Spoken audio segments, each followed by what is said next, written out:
Hey, what's up, Super Mike? Super Mike, how you doing? Welcome to the Brother Speak podcast. This is Brother Speak. If you're new to the channel, please like, comment, and subscribe. I got my brother Super Mike. He's here. I guess he's up late. Anyway, so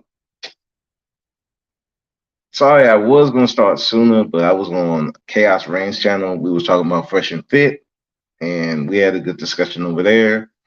And here's my thing on Fresh and Fit. I thought they were lame. I just gotta say it.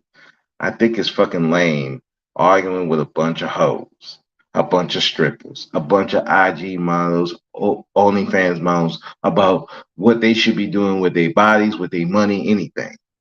I think it's fucking lame. You want to go insult, humiliate these women because one, you have an issue with getting these type of women unless you come be cheap lots of dough, or you doing it because your fans know that they can't get these type of women unless they be cheap lots of dough. A lot of these their fans are dudes who couldn't get chicks, or if they did get chicks, they were treated like dirt because a lot of them were fucking lame. That's it. This is Ty City said it best. This is incel porn, hate porn. That's all it really was. And so them getting demonetized, I'm surprised it didn't happen sooner. It makes no it made no sense to me why people like this show. But I get it. Controversy sells. Some of these dudes hating women, and it seems like it's worldwide. That a lot of dudes are having problems with women. I said in the chat and the Chaos channel, they having issues even in Japan and in China between men and women. This gender war thing is not just here in America, it's in other countries too.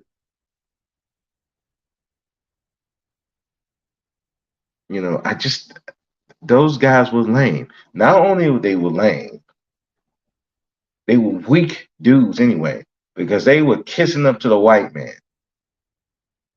Now, I'm a pro-black in the sense of I don't kiss the ass of white men. I don't care. And when I see dudes who got my skin tone kissing up to the white man, I immediately, you are weak, pathetic fools, and I don't want to deal with you. Now, I wasn't dealing with them anyway because I think that their content is fucking lame anyway.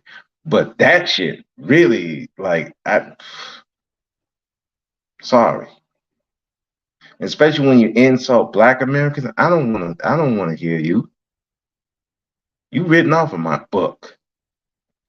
So I'm glad they got demonetized. I hope they get kicked off of YouTube. I know it's not gonna happen, but I'm glad they demonetized. Fuck them. I don't care. Now they were the show that Chaos was doing was talking about did Kevin Samuels made them. If you think that Kevin Samuels made Fresh and Fit, you are a fucking fanboy of Kevin Samuels. It's time for you to get off his dick. Kevin dead. He been dead for over a year. Get off his dick. Kevin did not make Fresh and Fit. Sorry, let me look at these comments.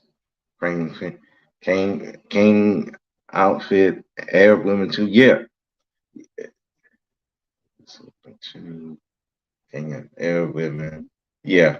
Yeah. I mean the gender war is not just here. The gender war, let's be honest, this gender war has been going on for a minute. America has been going on between white men and white women. We just got dragged along with it because both sides got delusional and thinking their issue is our issue, and our issue is based on two things. One, because we was enslaved, and we were economically deprived. That's our issue. If we were more economically sound, all these relationship issues would be gone.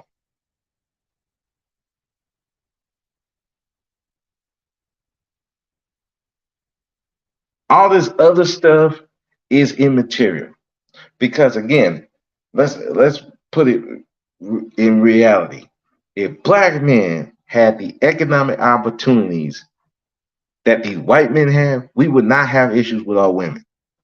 Because when we had our money, or even when we didn't have much money, we can go get our stuff from each other. When we had that, we had less problems with the women. Yes, we still was messing around, Papa Rolling Stone, you know the songs, but we still had more of a community base. Even though he was still running around, he still took care of the family and the other family that he had. Our issue was never about us getting women. We always could get women. Like I told on Fresh and Fit, I mean not Fresh, on Chaos. I said my brothers who were broke got women. When when I came to YouTube, I didn't know these many guys like me couldn't get women like that. Now for me, I knew why couldn't get women like that.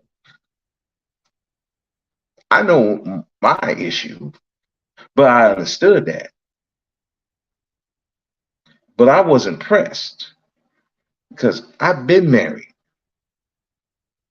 I've had girlfriends. I've I've had sex. I've done some crazy sex. I've done some crazy stuff. I don't want to put it out there, but I've done some stuff. So I wasn't pressed about women like that. These dudes were pressed. Like they pressed and repressed, and then it just didn't make sense. So of course you have a fresh and fit that telling these women off, telling them how these men feel, and they ain't going to get nobody, which we know is a joke, but it made them feel good. So that's how Fresh and Fit got big, just like Kevin. Kevin the same way. These women are telling fucking Kevin telling these women off how they too fat, how they too this, how they too that. They can't get no high value man, blah blah bullshit. And people dudes were loving it. Even though Kevin before he got popular, these dudes were saying, "Oh, he gay. Oh, he's a fruity. I don't want to listen to this dude." Even Kevin even told him, "Listen, I'm here for the money. If you ain't got no money, I ain't trying to talk to you." And guess what? He got the money. He wasn't talking to men that much. And then when he got in front of Brittany Renner, he got in front of Nicki Minaj, that red pill stuff never showed up. Because here's the key. If you ain't got no economic power, social power, you can't tell a woman shit. That's the part Kevin didn't tell y'all. And what Kevin was doing was setting, and Fresh and Fit also, setting you up to be high priced tricks, just like they were. Matter of fact, Kevin died being a high priced trick. And he teaching these women to be high priced hoes. That's what he was teaching.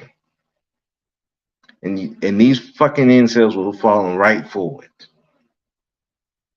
But back to the whole thing. Kevin didn't build Fresh and Fit. The hoes built them. And anybody who thinks differently, you got Kevin's dick in your ass. Stop dick riding. It's always been sad and scary, but now it's really getting scary. Listen, I know y'all don't like Fresh and Fit. I don't like them either, but come on now. You can't be just making up shit. It's ridiculous. So no, Fresh and Fit wasn't built by Kevin. They built their whole self up. They were built up by the hoes. And now they demonetized because they were too stupid to prepare. They didn't do what Ty and Ramil did. Get to the underground, charging 10 to get in, and they doing fine. These goofies couldn't do that. Oh, they got Patreon. What's the point of Patreon if you can't even get a tenth of your fucking subscribers to go over there and pay whatever you charge them? It's fucking sad. Now you gotta run to Rumble, charge $5, begging and pleading. It's so fucking sad.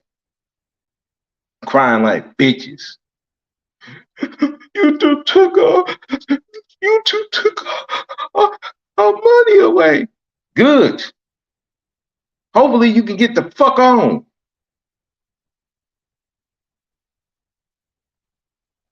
People make me sick. I can't stand them.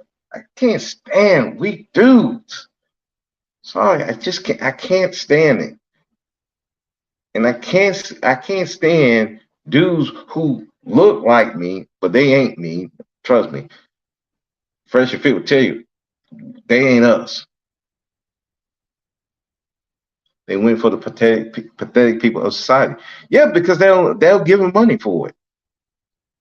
Like I said, this is hate porn, incel hate porn, and they eating it up.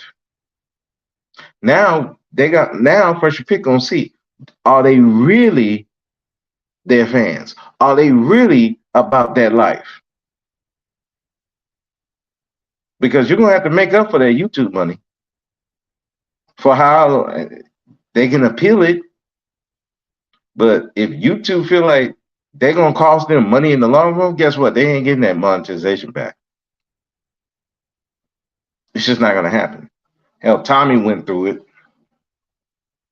Yeah, YouTube paid him. Yeah, it was YouTube. These people weren't paying him. Like I said, you couldn't get 10% of your subscribers to put down $5. Hell, $1. $1. You couldn't get a tenth of your subscribers to put down $1. That's fucking embarrassing. What the point of having these subscribers for? If they ain't putting money in your goddamn pocket, what the fuck is the point of having these subscribers for? And you up there crying like bitches on the fucking channel. I don't want to see that shit. Yeah, that was embarrassing. So no, I don't give a fuck. Fuck them. Let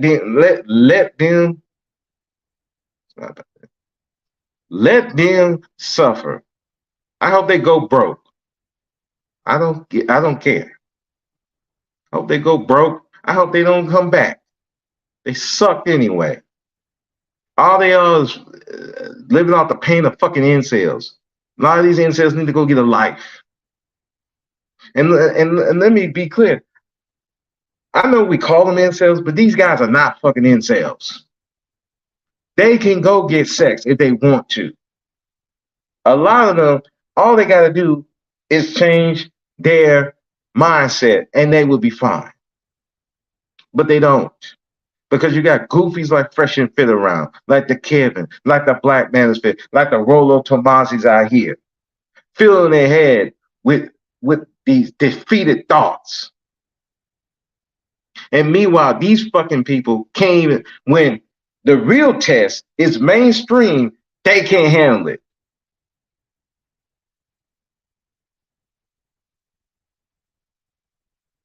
And me cake. Yep. They're too stupid. Yeah, it's the thing. They could change. Henry, you just want sex. Let me put hold on, before I do this, before I go, let me put the PSA out there before I go. Hello, this is Brother Speak of the Brother Speak Podcast with a public service announcement. We here at the Brother Speak Podcast do not promote, encourage, or advocate for solicitation of prostitution, aka paying for sex. If you are caught doing this, you you run the risk of getting either a misdemeanor all the way to a state felony, depending on the state that you live in. That means you can go to jail. And you will ruin your reputation or lose your job, either because you're in jail and can't report to work, or you're violating a job policy. Remember, solicitation of prostitution is illegal in all 50 states of the United States, except for certain parts of Nevada. If you choose to engage in it in a place where it's illegal, you're on your own. Any talk of doing this on this channel is for entertainment purposes only, and to be taken as such. You have been warned. Thank you.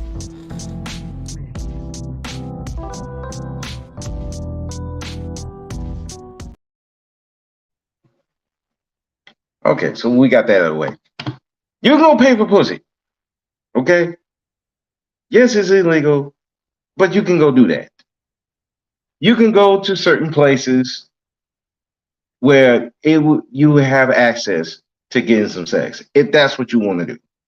But these people are so stupid and so scary that they don't want to even make the attempt. So no, you're not an incel. No, you voluntarily being an incel. And you deserve whatever you get from that. If you ain't trying, you deserve everything you get.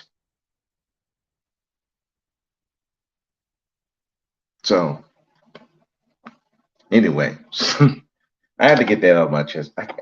I can't stand Fresh and Fit, and then the whole thing about Kevin made them, that was even more irritating. They're two peas in a fucking pod.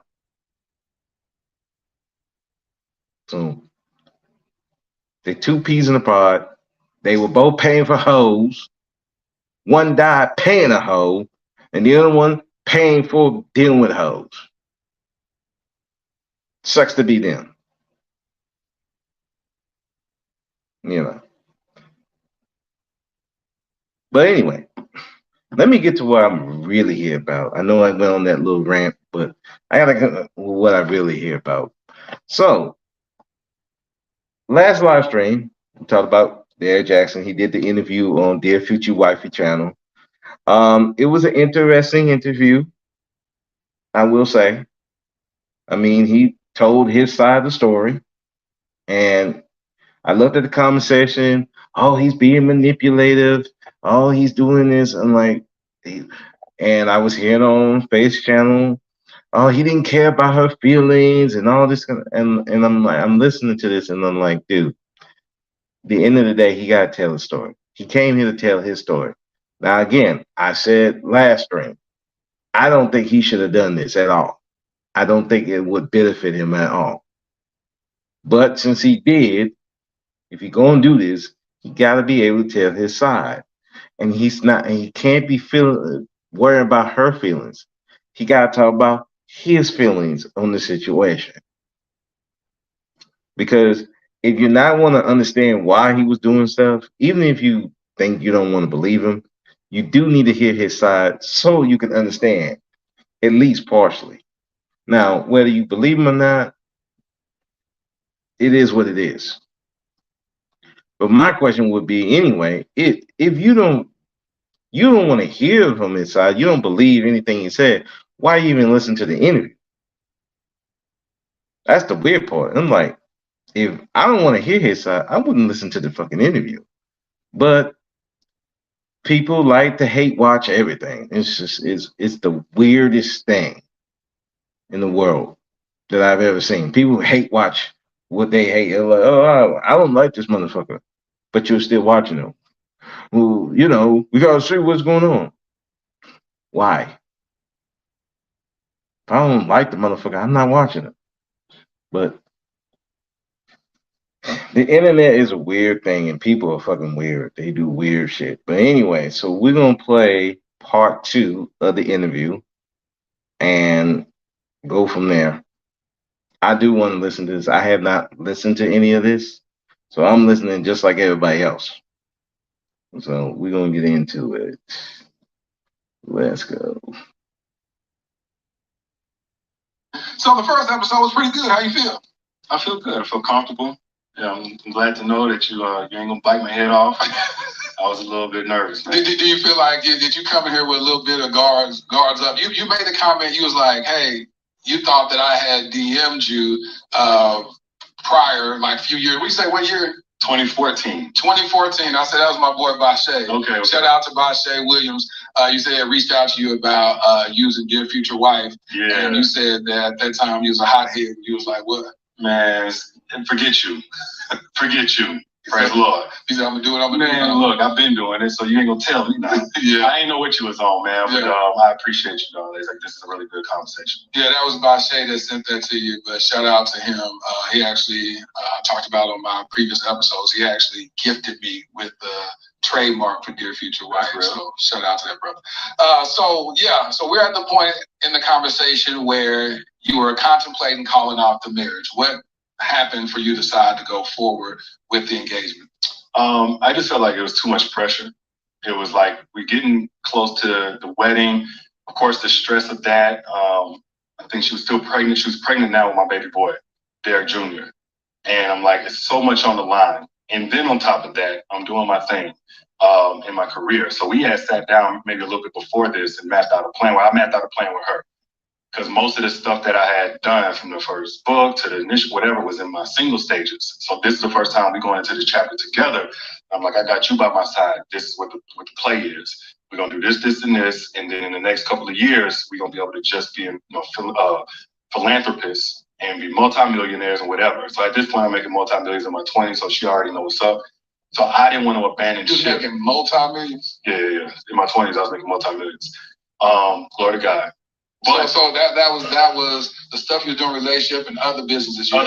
I had other businesses out. So you were balling out of control in your 20s. I wouldn't say balling out of control. You was balling. You had millions of dollars. Well, the thing about business, man, even when you got millions of dollars, there's expenses. You know, if I place an order so one of my products was a date night card game. One order might be $250,000 in order to get the warehouse right. And then you got trucks, you got warehouse, you got payroll, $70,000 a month. But the biggest thing was... Hold on, you haven't just told enough. Your payroll was $70,000 a month? Yeah, man. At its height. You know, it fluctuated depending on who I had on. But if I had a marketing director or whatever, it was about $70,000 a month. So you was running this like a for real legit business? It was a for real legit business. Yeah, you wasn't just sitting up there saying, I'm doing this like a little mom and pop stuff. Just doing, you had, like you said, warehouse. Yeah, man. Yeah, infrastructure. But I still had to work to make money. And so for me, I was like, I want to be home. I want to be home with my babies, But the first couple of years as they're infants and toddlers, and we sitting there game planning, I'm like, it's going to look like this, this, and this. I'm going to have to grind. I'm putting some stuff together so we can have residual money. And then with that, we had this whole plan, basically multiple homes, mama's coming down and moving. And I was like, I don't want to abandon ship from all of that. And then of course the pressure and so on. But man, we were breaking down toward the end, man, even in the engagement. And then what made you press forward? Exactly what I said, the pressure, the plan, like don't give up on it. Like somehow, some way, we still got to make this work. And then how'd you recalibrate and say, let's get married? Honestly, we just went through with the wedding. You kind of riding that high. Her uncles came down. Unfortunately, her dad had passed, so he wasn't there, but that male presence was there on her end. A little bit before that, I had talked to her mom. Me and her mom didn't have the greatest relationship, but she gave me a blessing to marry her daughter. So all of this stuff. Okay. Again, like you had all this pressure, you had all this thing. I mean, again, commend him for trying, but I still didn't see the point of him marrying her. You have all this drama going on. And even in the last video, the counselor looked like the counselor was against him. It's just like he's supposedly doing all this stuff, pressure and all that stuff. I don't know, man. He probably should have just left, but because if you look at, it just felt like it was coming full circle. Because if you look at what happened after that, it's like, dude, you would have been better just being single. You probably would have went through half the drama, and she probably would have went through half of the stuff that she went through because of this whole thing. You're already skittish as it is, and you're just going through it because Well, I want to make a commitment. I want to be a duty, but it sounded like he didn't even want to do it. Which means, like, what's the point of going through it if you didn't need to do it? I just think, like, hey, you made a big mistake doing that. Would have been better you just. They would have been better off separating.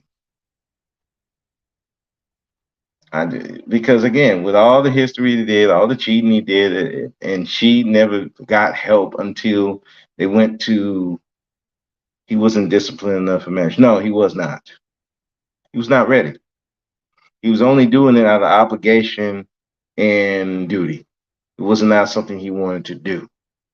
And that's the thing. You cannot go into marriage doing something out of obligation or duty because it's going to turn into resentment.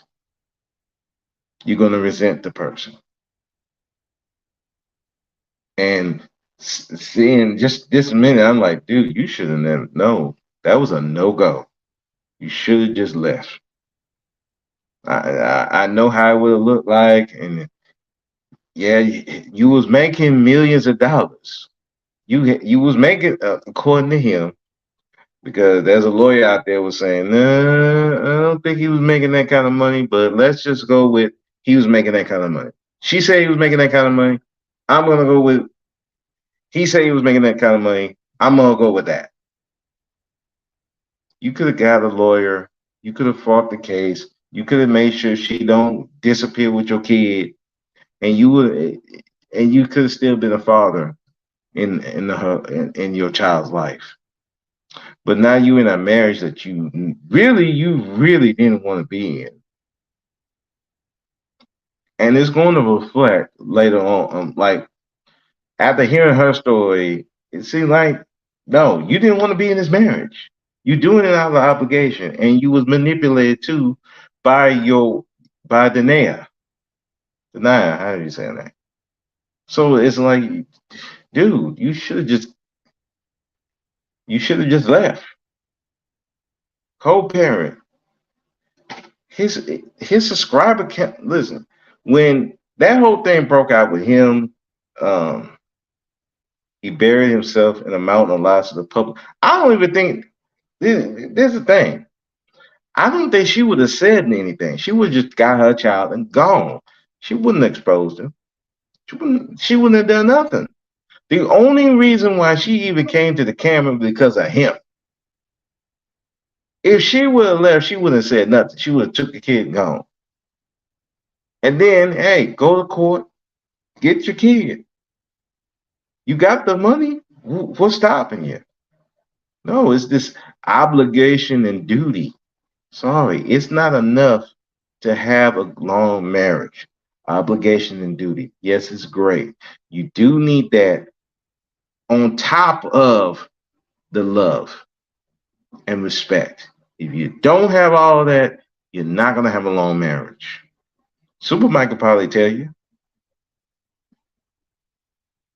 You let some weird obligation that you could not follow. You're not disciplined enough. You wasn't disciplined enough to keep your dick out of other women while you were with her.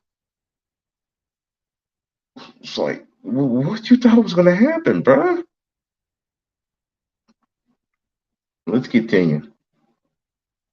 So on the wedding day, my mama there, my uncle, my girl, everybody on both our sides of the family is there. It's beautiful. And it's like, all right, maybe now we can kind of wash away some of the stress that was going into here, planning the wedding and all that, and get back to the plan. We're going to save the world, and we also going to break generational curses, and we're going to raise up these beautiful children. What happened? Not that. I was having a honeymoon phase, a honeymoon break. But again, I was still, just my experience was, okay, I clearly haven't been perfect. Actually, in the engagement, it was after the counseling session. I went and had lunch with a girl. And that's when I got kind of shook, like, man, you can't go back, you can't go back. And I didn't sleep with her, but that was cheating. That was totally, wrong or what have you. So you just all you had lunch. You didn't get a hand job. No. But we had texting and stuff. So I had an inappropriate conversation. You can't leave women alone. I think Chaos Rain said it on his live stream. This dude can't survive without women, and a lot of guys can't. They just can't. I know my brothers, man. They gotta have a woman around. These type of guys can't. These lover Casanova types, they gotta have a woman around. And they ain't just one. They gotta have they gotta have women around them.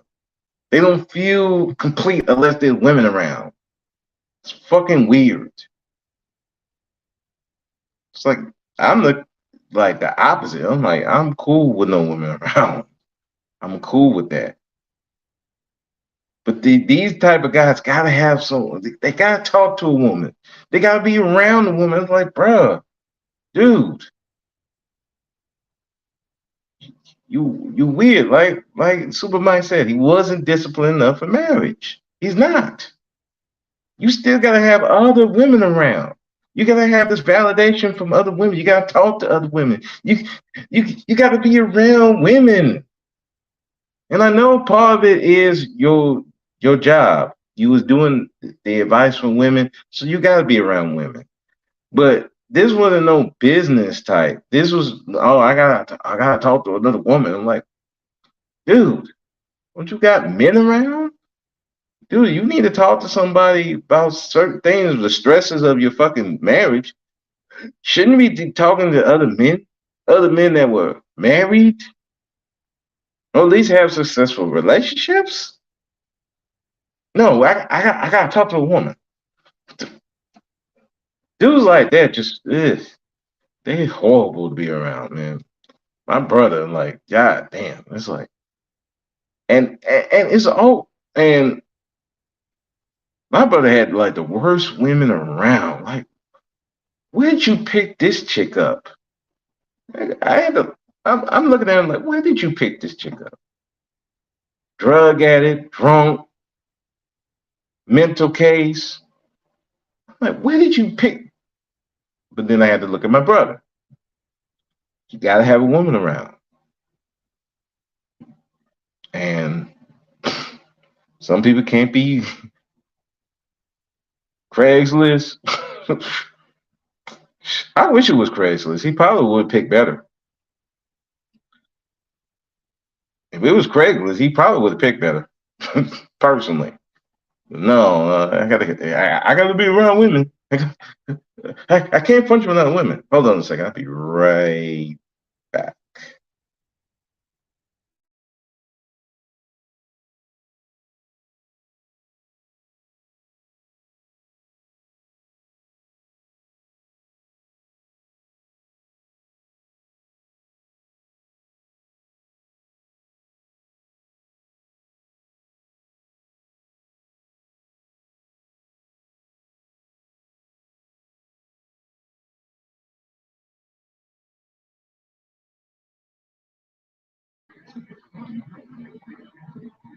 All right, I'm back.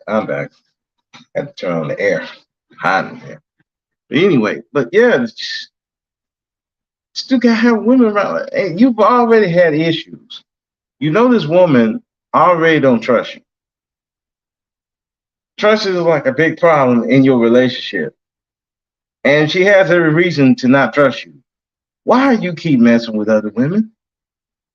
Like I said, let's say it again. Not disciplined enough for marriage. You know that about yourself, dude. Listen, co-parent, but do your thing. I mean, shit. Again, they with each other to cope. Cope because he don't want to be lonely. He got to have a main chick around. He had this idea that she's gonna be this. I'm gonna make her this perfect woman. It's like, dude, she was never going to be that woman. Never. She was never that woman from the start. That woman that you met in college, that brought you to PB&J was not Denia Jackson. That was a front. That one that was pulling away from you, the one that's giving you all this drama, that's the Denia Jackson. And you just built on it. You would have been better pulling the cord. But let's continue. And stuff like that. But that's never how you mess around with the past? No, never messed around with it before. But it was a girl I was clearly attracted to, and I knew better than to go and even have lunch with her. And I went, sneaking around and stuff. So, and did you have plans to smash? Keep it 100. I ain't gonna lie to you. I'm trying to think back, but you're talking about 2017, 6 years ago. I absolutely would have if we got into the same vicinity. But at that point, I was just in my feelings. And I didn't man, I just need to get away, be around a female, whatever. But that was in like mid 2017. So cut all that off. Going forward, I may have had conversations with girls at most. Like the worst thing about me is I was still maybe a flirt, maybe responding to something like that. But now that we married, okay, there's no chicks or whatever. We focus. We got this plan. It's 2018. And we're still having a ton of disconnect. We'll come together for a little bit, and we'll be intimate, we'll be friends, but we're disconnecting a lot. This is going into the birth of our son. So again, I'm thinking pregnancy emotions, it's always something. But then on my end, I'm just wearing thin. It's been a year-long engagement, which was really tough for us both, I'm sure. I know something is wrong. I know I ain't doing everything perfect, but I'm trying. At this point now, I'm just I'm opening up the doors on everything financially. I'm talking about new Range Rover, new this, new that. And I'm still rubbing feet. I'm still asking how the day was, trying to be emotionally connected, trips out the country, just whatever. Because I'm thinking maybe she doesn't feel invested in, or maybe she don't feel soft life enough. So it would happen for a little bit when we're good, and then we would kind of disconnect again. And then baby boy is born. And then now we kind of riding the high of that. So it was a lot of volatile ups and downs, go through the whole year. And now her mom's friend, who claims to be like a prophet, we go and meet with her. And this started the kind of, I call it honestly, a little bit too far, the super religious thing that started happening. And the prophet friend of her mom was like, y'all gonna have a lot to go through, and y'all going this, that, and the other. And she started speaking, and I ain't like that. And we kind of clashed about that because it's connected to her mom. But this is the first year of the marriage where it's like, man, now we're really, really falling apart. She said y'all gonna go through a lot of stuff. Yeah, and I mean, honestly, it's almost like the zodiacs that be like, yeah, today you gonna blink. Like this, yeah, it's life. We gonna go through life. You know what I'm saying? Today you gonna blink. I just was weirded out by the whole. I didn't understand at that time prophecy, and I believe it now. I've met totally legitimate. So when you look back on it, was she right or wrong? Yeah, she was damn on that. Yeah, she was absolutely. We went through all kinds of stuff.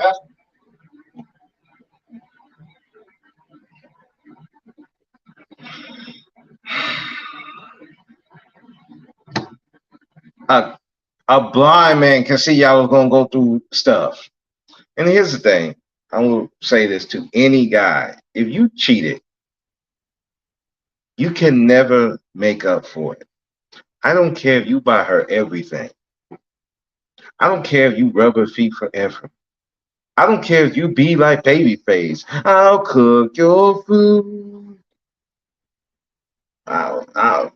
Your bathwater, soon as I get home for work, is not gonna work because she was already broken.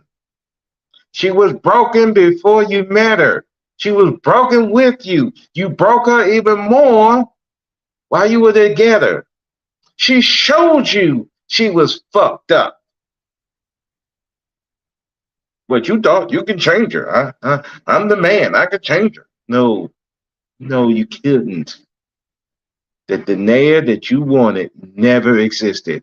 And you had no tools to make her be that Denia. Because let's go back to what Superman said. He's not disciplined enough. He's not disciplined enough for anything. He's too worried about how people see him. He's too worried about the image.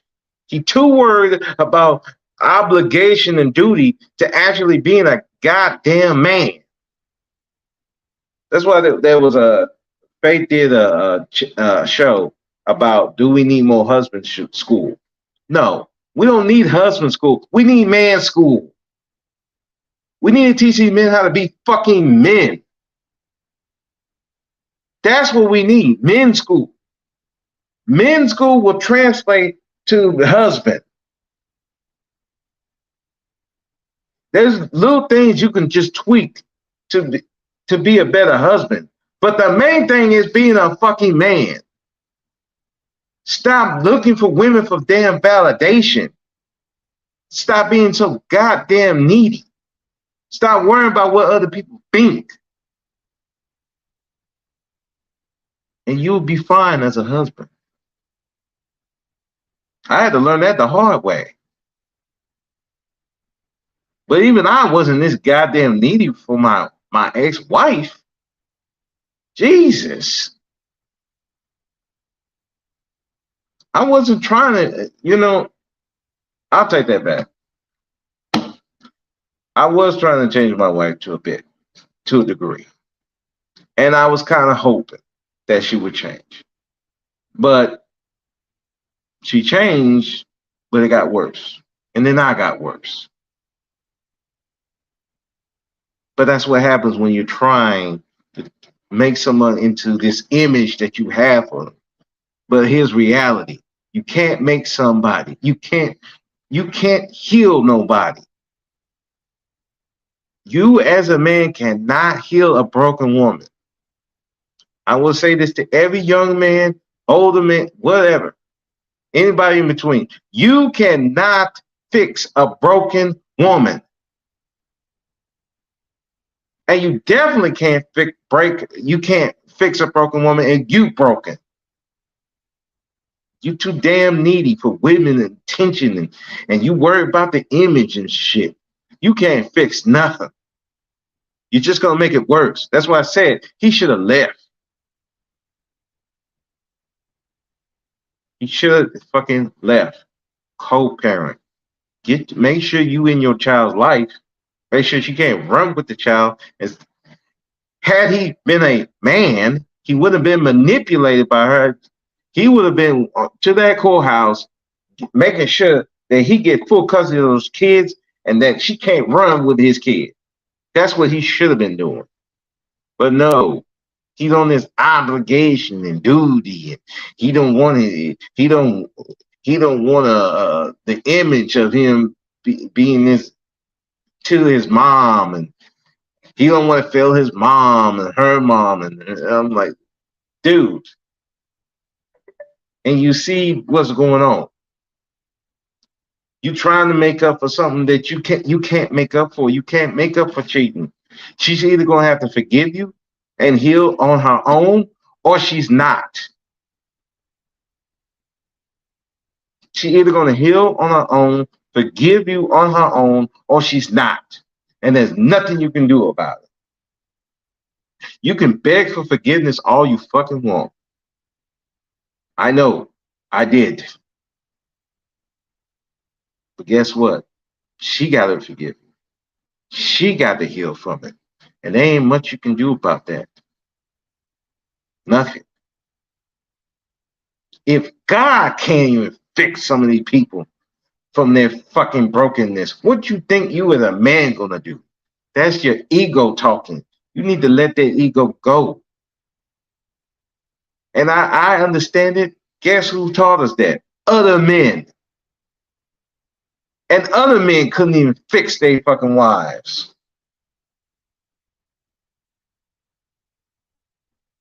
All these romance movies, but we know what was happening in the 70s and 80s. Papa was a Rolling Stone. Mama was letting the milkman in. Going to war. Job being yanked. Drugs around. The war on drugs. Meanwhile, you had these fluffy love songs when the reality is the life of a lot of these people sucked.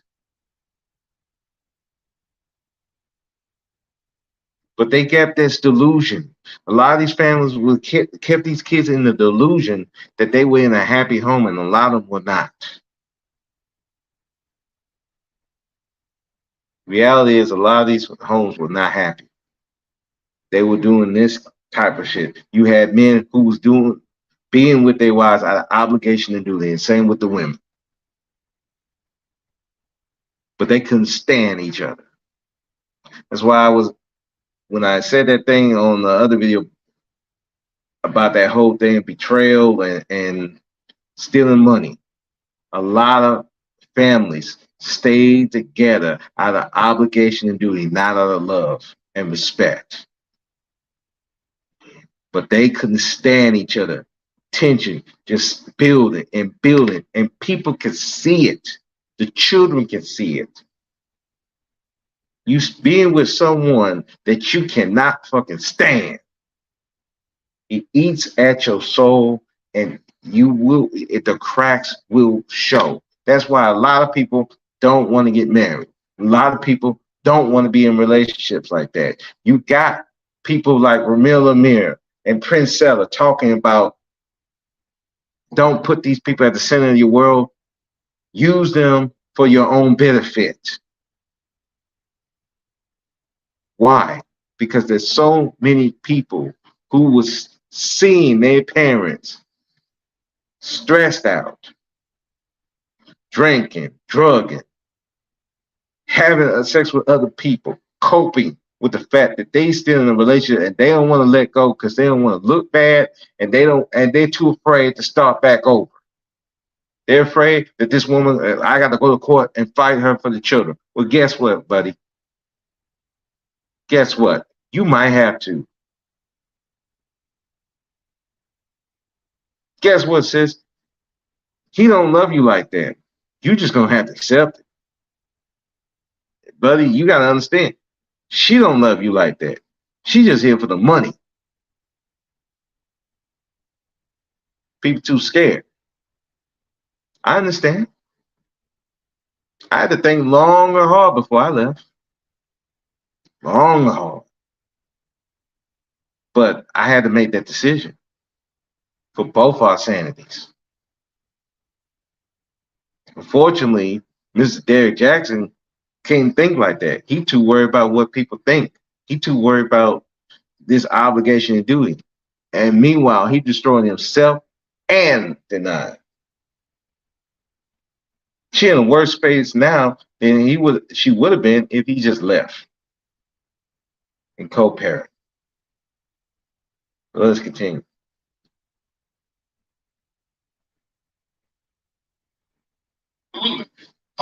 But for me, it was just a weird dynamic to introduce early on in your marriage. Like, yeah. And then it started the whole, God told me, and God said, and I'm like, you're my wife, not my pastor. Oh, she started saying that to you from that relationship. Yes. And then they formed a little 4-person church, which I had a different name for it at the time. The cult. So she was going to this 4-person church. Now she began to prophesy over you. What prophecy? It didn't get super heavy on that until 2019. The actual prophesying and reading prayers off a piece of paper and stuff like that. But it was 2018. This is when I got the haircut by the girl that I used to deal with whenever we were single. Now, I'm thinking it's okay, and I hope she don't feel no kind of way about me saying this, but we got to be real. At this point, I honestly thought she had transformed, like transgendered over. She wasn't the same person, okay? Like definitely homeboy. The one that cut your hair. The one that cut my hair. Okay, yeah. So when I couldn't get people to cut my hair, and this became a big deal. This was like one of the major fallouts before we really started to just plummet. The girl that posted me, I was at her barbershop, and she posted me and put hearts on it or something like that. But at this point, I hope she don't get offended. She looked like a boy. And I saw that she looked like a boy. I'm like, oh, it's all good now. You know what I'm saying? People, this is a new age. She a man. She living her truth, his truth, what have you. No, Danae found out about it by seeing a story. Danae is one of them passionate people both ways. And it's a beauty when it's a beauty. But she also knows how to hit you where it hurts. What to say to you, how to say it. So she said some stuff, man. And at this point, I'm like, I'm tapped. Now I'm going to tap. Did she call you gay? No, she didn't call me. I thought you said that because of the picture of the girl. She looked like a street hooper or something like that, man. She just looked like I'm not trying to be messed up. I know what I'm saying. I don't think it's cool, but what did Naya say that was like hit below the belt? She's still calling me an F-boy. She's still saying I'm a cheater. And at this point, I'm not cheating.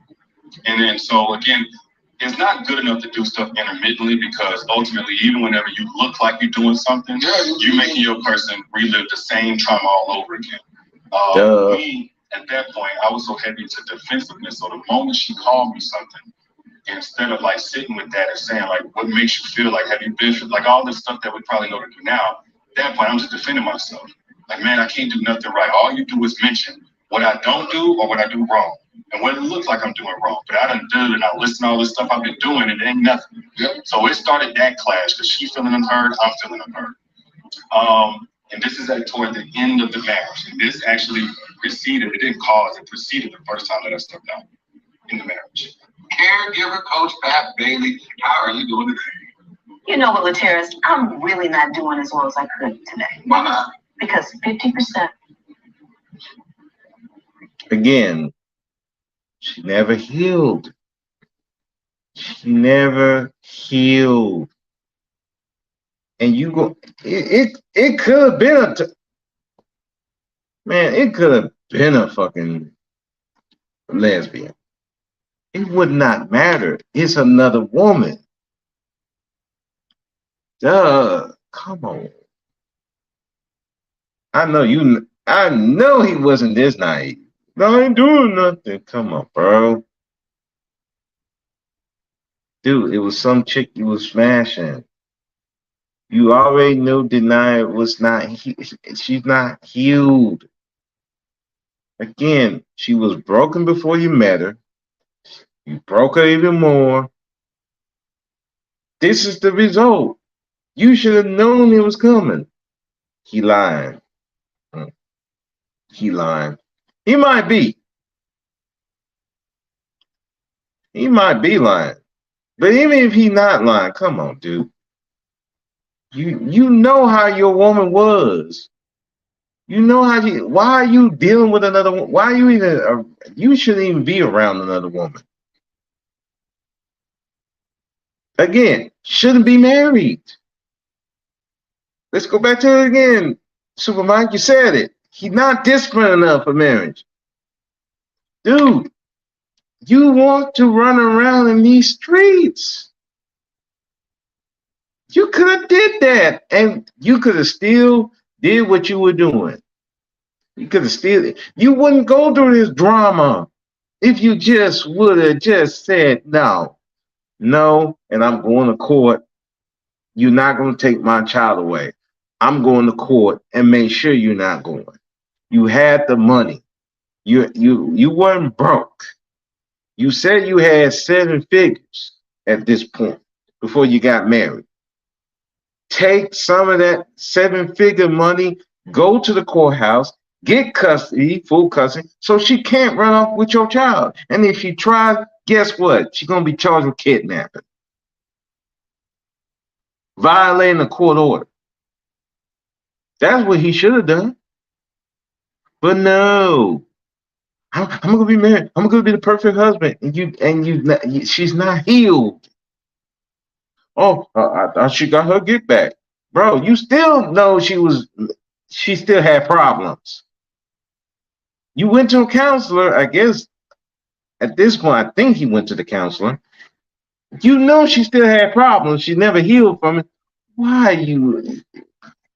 Again, guys put themselves in these stupid positions because out of this obligation, duty, or they don't want to look bad, or they just need to have a woman around.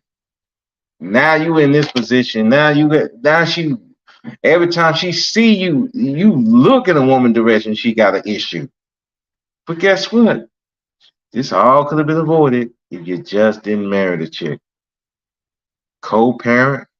Matter of fact, before you even got her pregnant, you should have cut it off. There's no point in y'all, even sexually. You know this was not going to go well. But you had to cope. A lot of these children are cope babies. And this child, all their children are cope babies. They coping with the fact that their life sucks. They cannot live without each other. And you having baby after baby after baby. You got 3 babies. One baby has a big issue because she's dark skinned and she's lighter skinned. I don't know about the other 2. I feel bad for those children. They are nothing but coke babies, and one is hated. But this is the shit that he could have avoided. But no, I gotta be married. For what? All of this obligation and duty crazy shit. It's insane. Let's continue. Matter of fact, let me try to skip this point.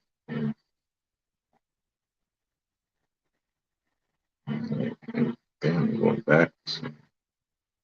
Okay. All right. Separated in 2020, so this was maybe a year and some change after. Is that when she left in 2020 and went back home to her mom? So yeah, we had I told her I wanted to separate, like, so I was saying that year just off and on. It might be 4 or 5 months I'll go without doing nothing, and then we still clashing at this point. I'm in the condo. I think y'all talked about that a little bit.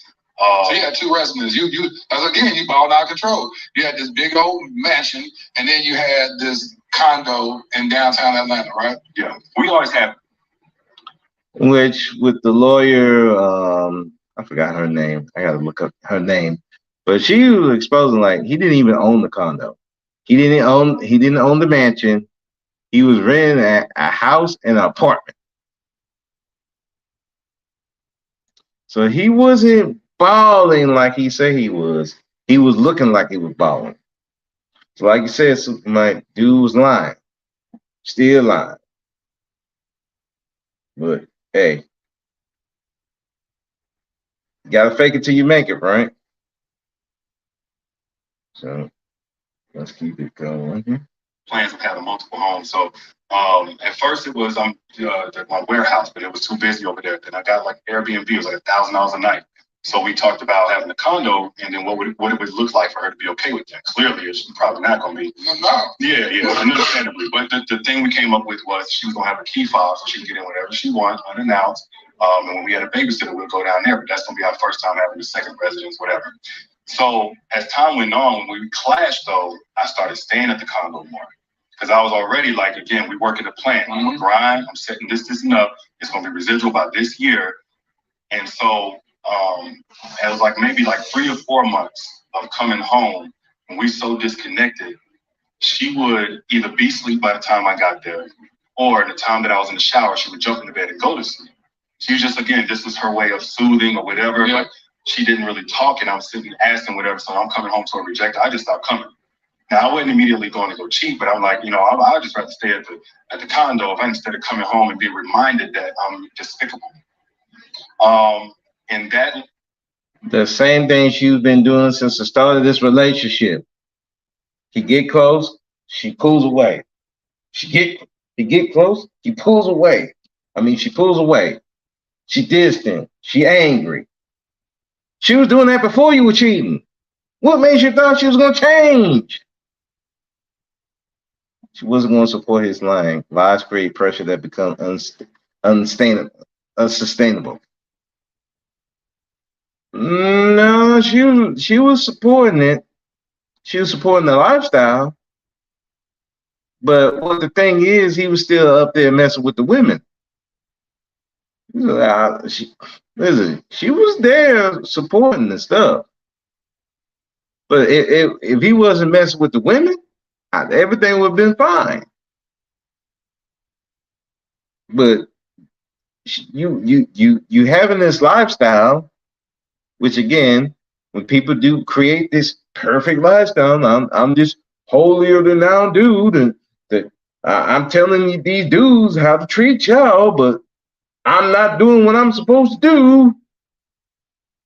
I'm up there messing with the women. I'm like, dude, people gonna be looking at you like you're retarded. And then, she's you cheat on her. She thinks you're cheating, and then you were cheating. I don't know. He probably blurred between when he not cheating and he cheating. Anyway, you still messing with these chicks because you can't leave the chicks. You can't leave these chicks alone. You need chicks around you. She sees that. So of course she's stressed. Of course she's losing her mind. I can see why she went cuckoo for Cocoa Puffs. But again, all this he could have avoided if he just left her alone. He should have left her alone at the start of this relationship. He definitely should have left her alone after they had the relationship. He should have never got pregnant, and he should have never married her. He wouldn't be in this damn position. He would have been making his $1 million. He could have got all the hoes he wanted. He probably ended up in court getting divorced, but hey, at least he would be more happier and not on this show trying to defend himself, which was a waste of time anyway, because again, and Ty City said this best, you cannot out victim a woman. You cannot, as a man, out victim a woman. The women will always be the bigger victim, especially when you talking about cheating. Especially cheating. There is no way you're gonna look like the fucking victim as a cheater. The most you can get is probably some understanding. Okay, I can understand why you did it. It's still fucking wrong, but I can understand why. That's the most you're gonna get. And most of that you're gonna get is from men. You're not gonna get that understanding from a lot of women. Because a lot of women got cheated on. And they know how that feels.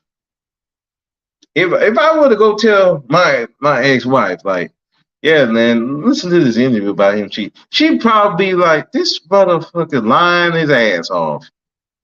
This dude ain't worth shit. I'd be like, hey, what can I say? Then she might get memories about me. And then I'm like, oh, hell no. We ain't having that problem. Come on, man. Again, it's like he brought all his problems on himself. Now he's like, I don't know what's going on. I'm doing everything you can. Bro, she was broken before you met her. She was broken then. She's broken now. She will continue to be broken. There's nothing you're going to be able to do about it. She got to heal herself.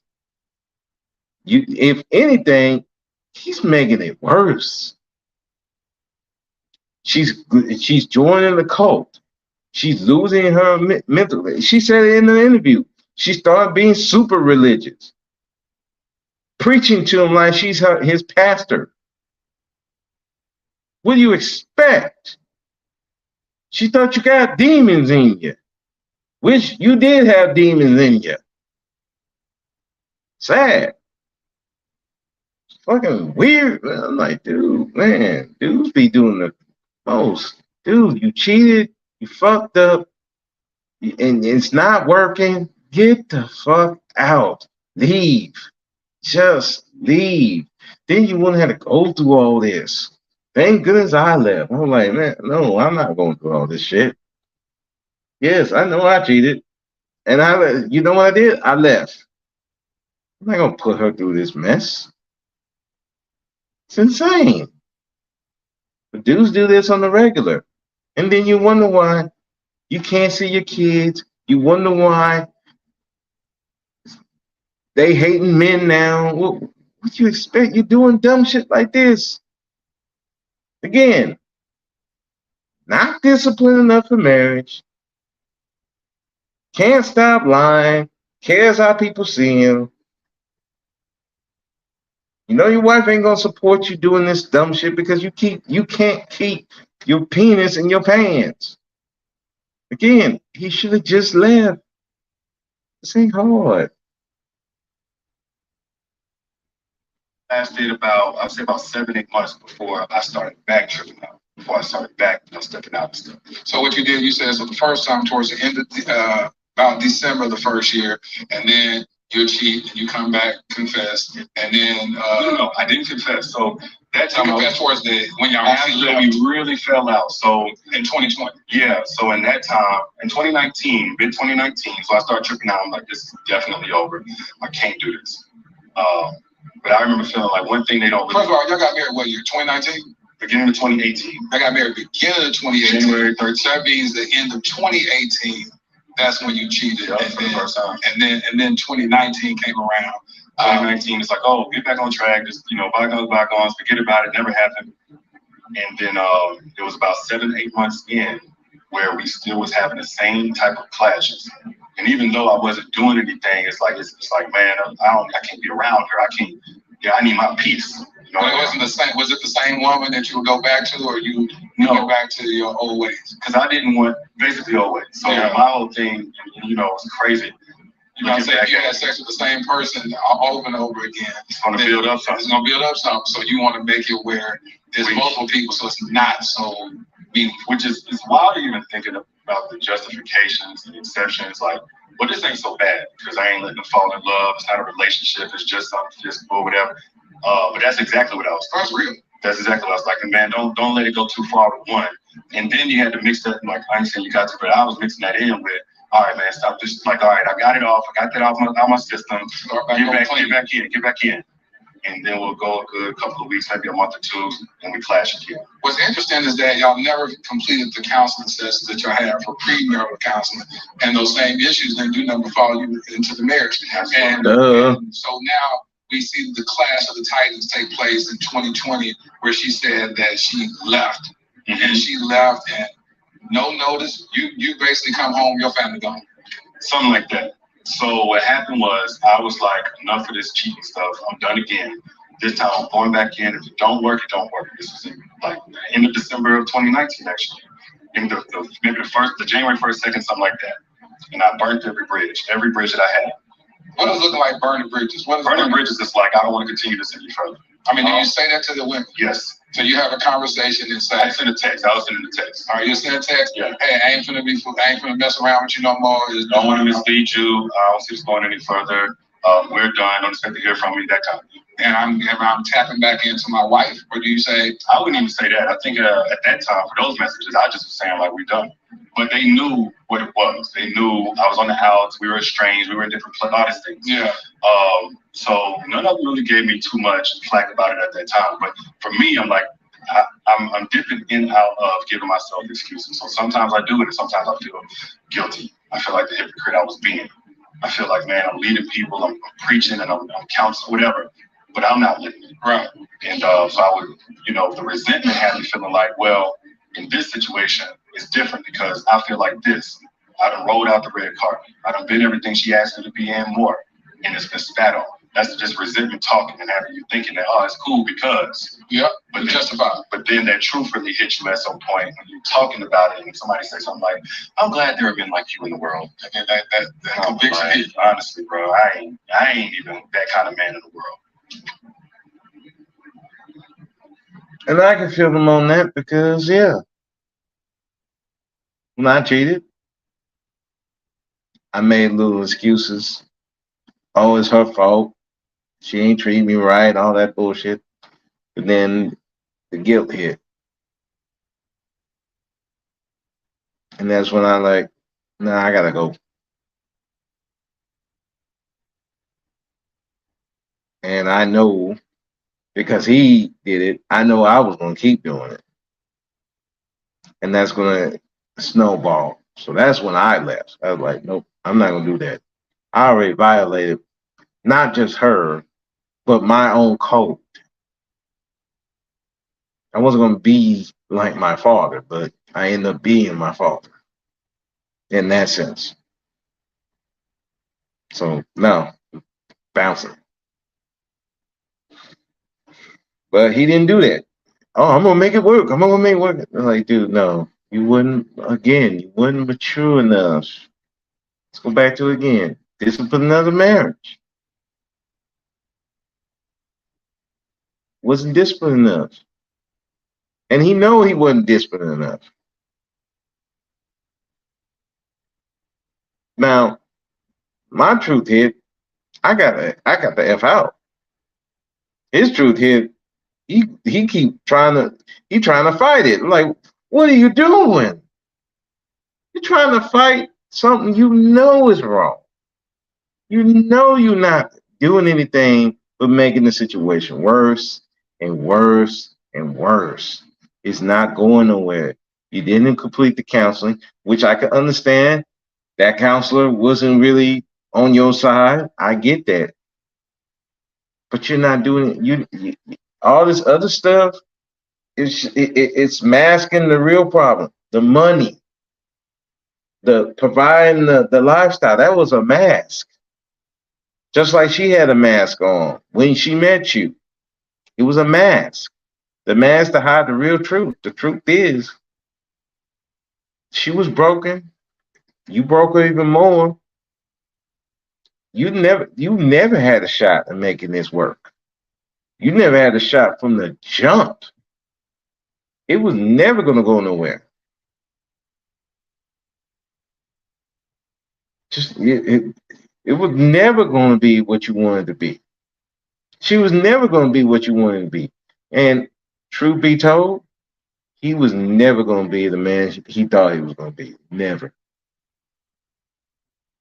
He can't do it. He's not disciplined enough. He's too broken. She broken, he broken. Sadly, and I think Chaos said, they perfect for each other, but just not in no marriage. You can't be in no marriage. He can't be the head. She can't be the support. They're too broken. It'd been best if they just co-parent and meet, and I wouldn't even say have a sexual relationship, because this is what it led to. Can't do it. Just these two people just coping, and he's trying to be babyface, the fantasy babyface, but the reality babyface. Remember, babyface been divorced, I think 1, 2, 3 times. That's the secret of a lot of these R&B singers. They sing to you saying how to treat women, but they don't treat their women nowhere near as good as they sing in these songs. Again, babyface, divorced.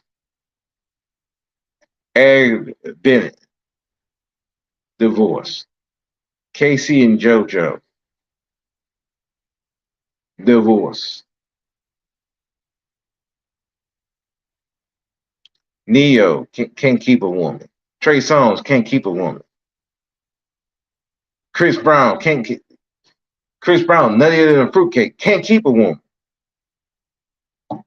Teddy Pendergrass, I don't even want to mention that one. Luther Vandross, do I need to? Luther Vandross, do I need to mention Luther Vandross? Tank. Who? Babyface made Lion song. You goddamn right he did. Hell, look at Tyrese. Tyrese. Sweet lady, can you be mine? His wife took him to the cleaners. I wash dishes as soon as I get home from work. Yeah. I'm like, bruh, hells to the no. I get home from work, I'm going to bed. Well, staying up all night, you think I'm going to wash dishes? You got me effed up. You better look, those dishes going to be dirty. Yeah, wake me up at 2 in the afternoon. Then maybe I'll do something. But right now, no, I'm going to this bed. I don't want to talk. I'm going to this bed. This bed over here. I hated this song. Look, I love Babyface songs. Truth be told, I love R&B. I love R&B songs. I like the idea of it. I like the idea of R&B. I love those songs. And She better wash them. Yeah, look. What? You waiting for me to wash it? No, I'm about to go in this bed. You want these dishes washed? You're gonna have to wash them. I'm going to bed. Or either you're gonna wait till I get up and that's it. But I ain't washing the dishes. Uh-uh. But yeah, I love the R&B songs. I do. R&B was just that is my favorite genre of music.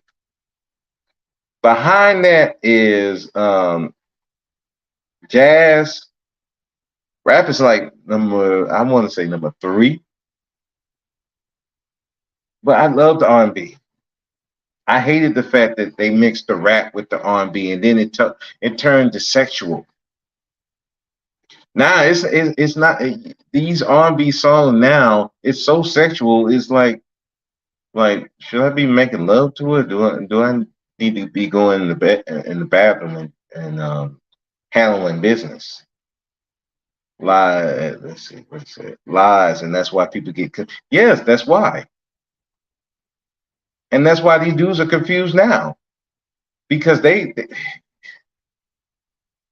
me say this: society played a mind game on men.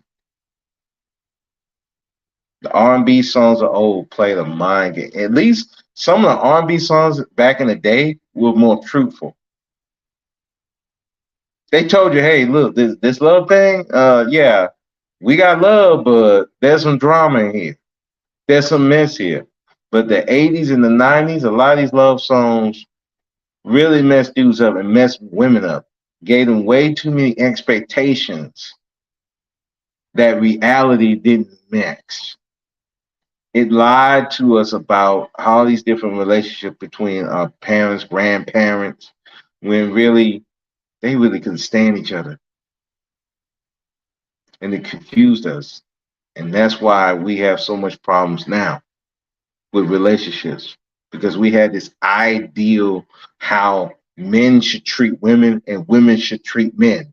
And then when reality hits, that it ain't like that. That you gotta have they have to actually want to do that for you. They got to be attracted to you. They got to like you. They got to respect you as well as love you. And if they don't have all that, your marriage, your relationships ain't going to go nowhere. It's going to get hostile. Then there's cheating involved. Nothing is going to grow from it if you don't have all those components. The one thing I say about true love is respect and love. If you don't have respect and love in your fucking relationship, good luck to you. It's going to die. It may take a year. It may take 5 years, 7 years, 10 years, 20 years. But guess what? It's still going to die.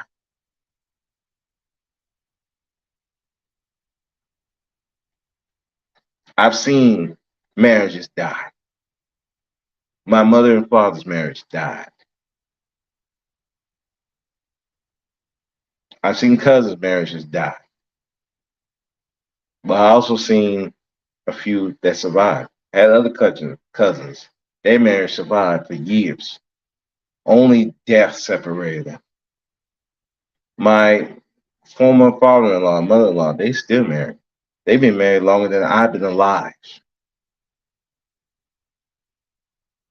And you can tell the love and respect that they have for each other. I thought I can have that with my own, but again, had a lot of issues. Just like with Derrick and Denia, had a bunch of issues. You don't have love and respect. You don't have both. You're not gonna have a marriage very long. And there's gonna be problems. Then you're gonna be cheating. Then now she don't trust you. Now she disrespecting you. And if you have a person that's broken from the jump, you definitely not gonna have it. From the jump. Sorry, that's just the way it is. Love alone can't fix nothing. Listen, again, if Jesus can't fix some of these people, you as a human cannot.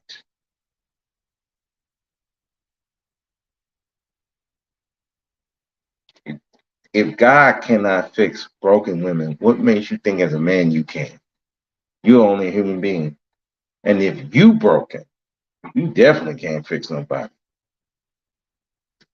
Let's keep it going. How did it feel? She said one day she called you out, and this was early on before y'all got married. She said, "Do you believe the stuff that you said?" Yeah, this was back in North Carolina. Right. I felt like I understood what she was saying, but I was like, why is this the first time you referencing my career? Because, okay, I didn't just talk about don't cheat.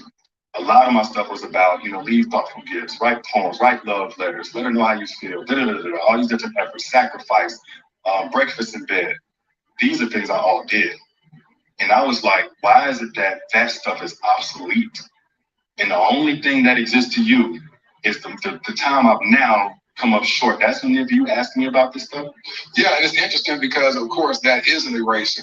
If I gave you a car, gave you Birkin bags, if I bought you Chanel shoes, and which mean nothing. I can't be it don't matter. You keep all this nonsense. I want you to. Of course. What's free is fidelity.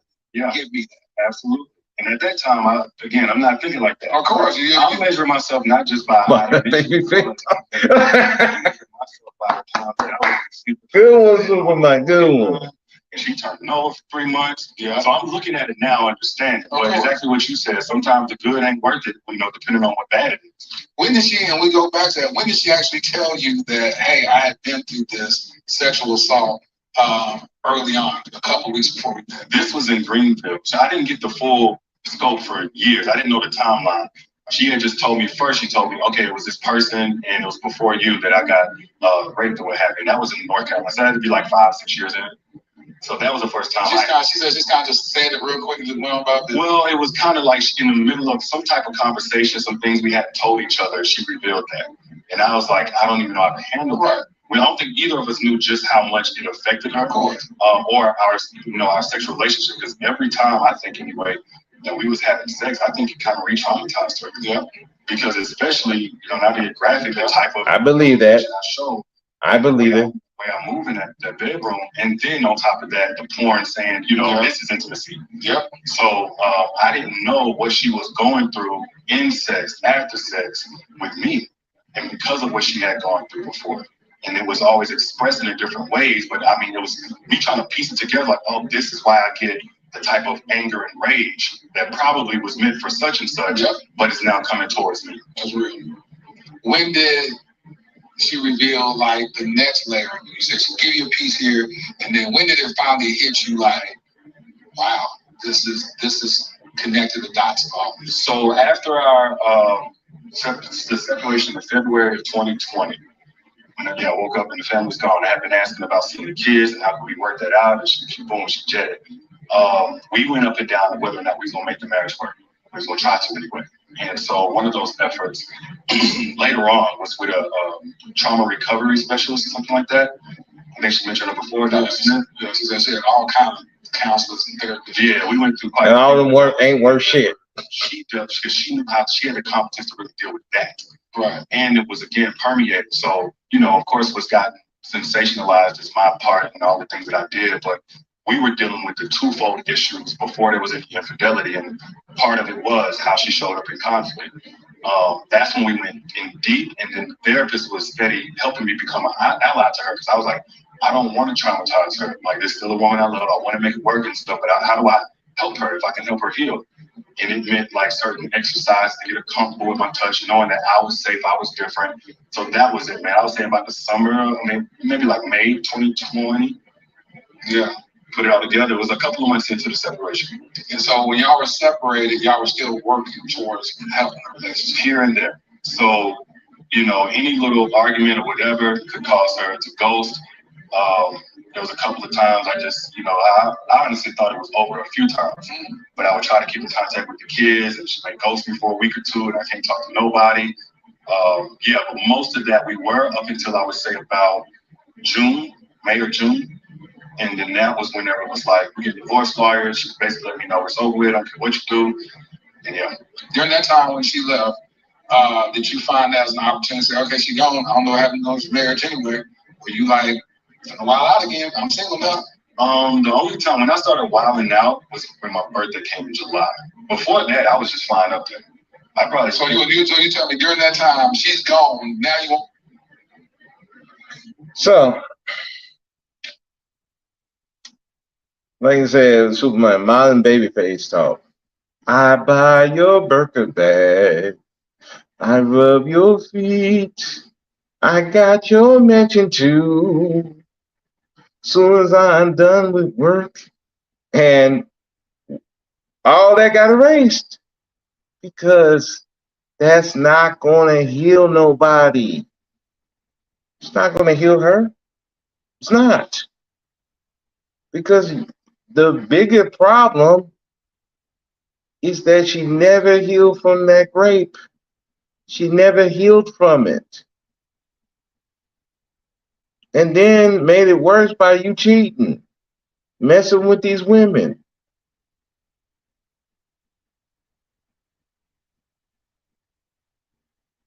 Like I said in the last video, if you got a woman doing stuff like that, pulling away from you, and she ain't telling you what it is, you got to bounce. You have to back up. Again, he should have just left, be a friend, and let her heal. He would have done better doing that. Let her heal. Be a friend. Be a support. But you cannot be a husband. Too much bad history. Added with her trauma with men. Again, like I said, this marriage was doomed from the start. This relationship was doomed from the start. And it didn't help with him there. You got two broken people coping. He coping with the fact he can't be without a woman. She coping with the fact she can't be without a dude. She looking at him as her savior. He's looking at her as his savior of sorts to help them from their fucking problems because both of their fucking lives sucked.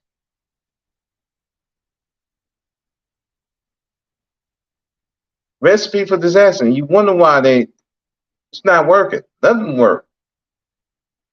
That was better off separate. You go see your kids, take the kids, go do your thing. It's not. It was never gonna work. Never. It's just never. Let's continue. Want to be faithful? Right. So I mean, you're right. No, exactly. Now that she's gone, now I want to prove myself. But the thing was, again, I gave my life to Christ in February. I was trying my best to walk this straight line. Just before she left, before she knew anything, I was in my truck and I had a conversation with God. Like, I got away from you. You know, earlier in my years, I was with you, and now look at how things have turned out. So now I'm walking a separate walk from her. We walking this thing for marriage, but I'm personally trying to be aligned. You know, I'm not good at this, whatever. So in this time, I'm just whatever it takes to close the gap. If she's not wanting to talk to me this week, what have you, let me be with the kids because they were begging for me, especially Marley. I hear Marley crying for me, and she would ask me when I'm gonna see you again. Obviously, we all at the mercy of their mamas. I ain't say this, but I was like thinking to myself, we all at the mercy of their mamas. Anger with me, you know what I'm saying? So I'm trying to soothe her. I was just trying to be close. That's what I was the whole summer. If everybody else on pandemic, I'm flying. I probably spent like $20,000-$30,000 just in that time between flights, Airbnbs, and everything else. She wouldn't let you come stay with her. No, she was with her mom. She wouldn't even tell me her mom. Her mama told her not to talk to you. Her mama was so heavily involved in our marriage, in our restoration. The counselors, the pastors all said, y'all can't make this work if she's involved. Yeah. She was in the counseling session with her, like marriage counseling session with her. And I understood. Yes. We came back. Well, one, she was in the session beforehand. She was they would have personal sessions with the therapist. And then we got back joint with the same therapist. She said, why is your mother in the same room as your counselor? Do you not have a boundary with your mother? Why is she in there? That was the first time. And then after that, when we was going to reconcile, we came together with our pastor, because we had the same pastor, and we sat down. Her mom came and sat in on our family restoration session or what have you. I understand to a degree though, because she's seen her daughter go through so much. Any parent, I'm sure myself, would be like, nah, whatever it takes. I don't care what rules I'm breaking. You don't tell me no Bible verses. I'm here to make sure my baby is good. But she was as much as part of the marriage as me and Danae were, probably even more. Well, you said she's sitting in the council. I've never seen that before. Yeah. Was there any type of abuse? Oh, well, no, you know what? Never mind. I know how that can happen. I'm just gonna let that go. I'm gonna let that ride. Never mind. That would allow her to want to step. It's not abuse, man. No physical abuse. You know, if you consider cheating abuse, and yeah, especially emotional, it definitely caused trauma. But nothing where she was like in danger. Her and her mom, this is just my belief, have a weird relationship. It's more like girlfriends because they're only like 15 years apart, 16 years apart. Well, I do remember she called her mama a side. She was a side piece. What did she say? Side piece. Yeah, I think she called her a side piece or something like that. Yeah, I'm like, yeah, that relationship was weird.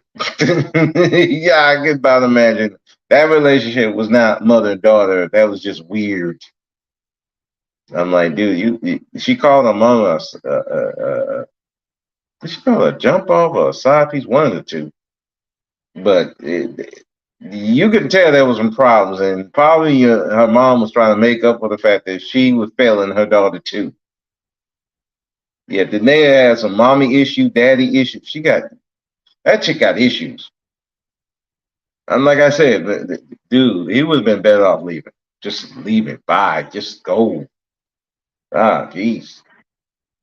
It's not helping. But her mother from day one didn't like me. And I think whenever I heard the name, it's like, oh, see, I was right. Confirmation. And so there's a lot of access passed to stay in the relationship no matter what. My belief was I've done my wrong, but we as adults, we're 30-something years old, we're not children. And we have professionals that are involved. Right. We have godly counsel that's involved. And we manifest our lives to be, Jesus, like, don't matter. Jesus is our Lord and Savior. So we're going by this construct now. Don't matter. It's time for mom to get some healthy separation, which is leaving and cleaving. Not happening. So love on, I'm talking to Danae because honestly, she's a gatekeeper. But to that point, yes, she was with her mom. Her mom would often speak over her while we were on the phone. All kinds of stuff. And then, that's one of those things that I still got to work on my heart. Because like I said, when I mentioned that, your whole, I said, is he gonna cry or is he gonna get mad? Yeah, I wish I could show y'all this, but I'm on my tablet. It's an Android tablet, and they will not let me share video. But I'm looking at him. Let me look at this real quick. Yeah, he ain't particularly happy about that part, and I can understand, but here's the problem, bro. If you was doing what you were supposed to do, your mom, her mom would be involved. I know in my marriage, her mom was involved. Now, it wasn't because of the cheating, but because we were staying with her. She was even helping me pay car notes. She was helping us pay the phone bill.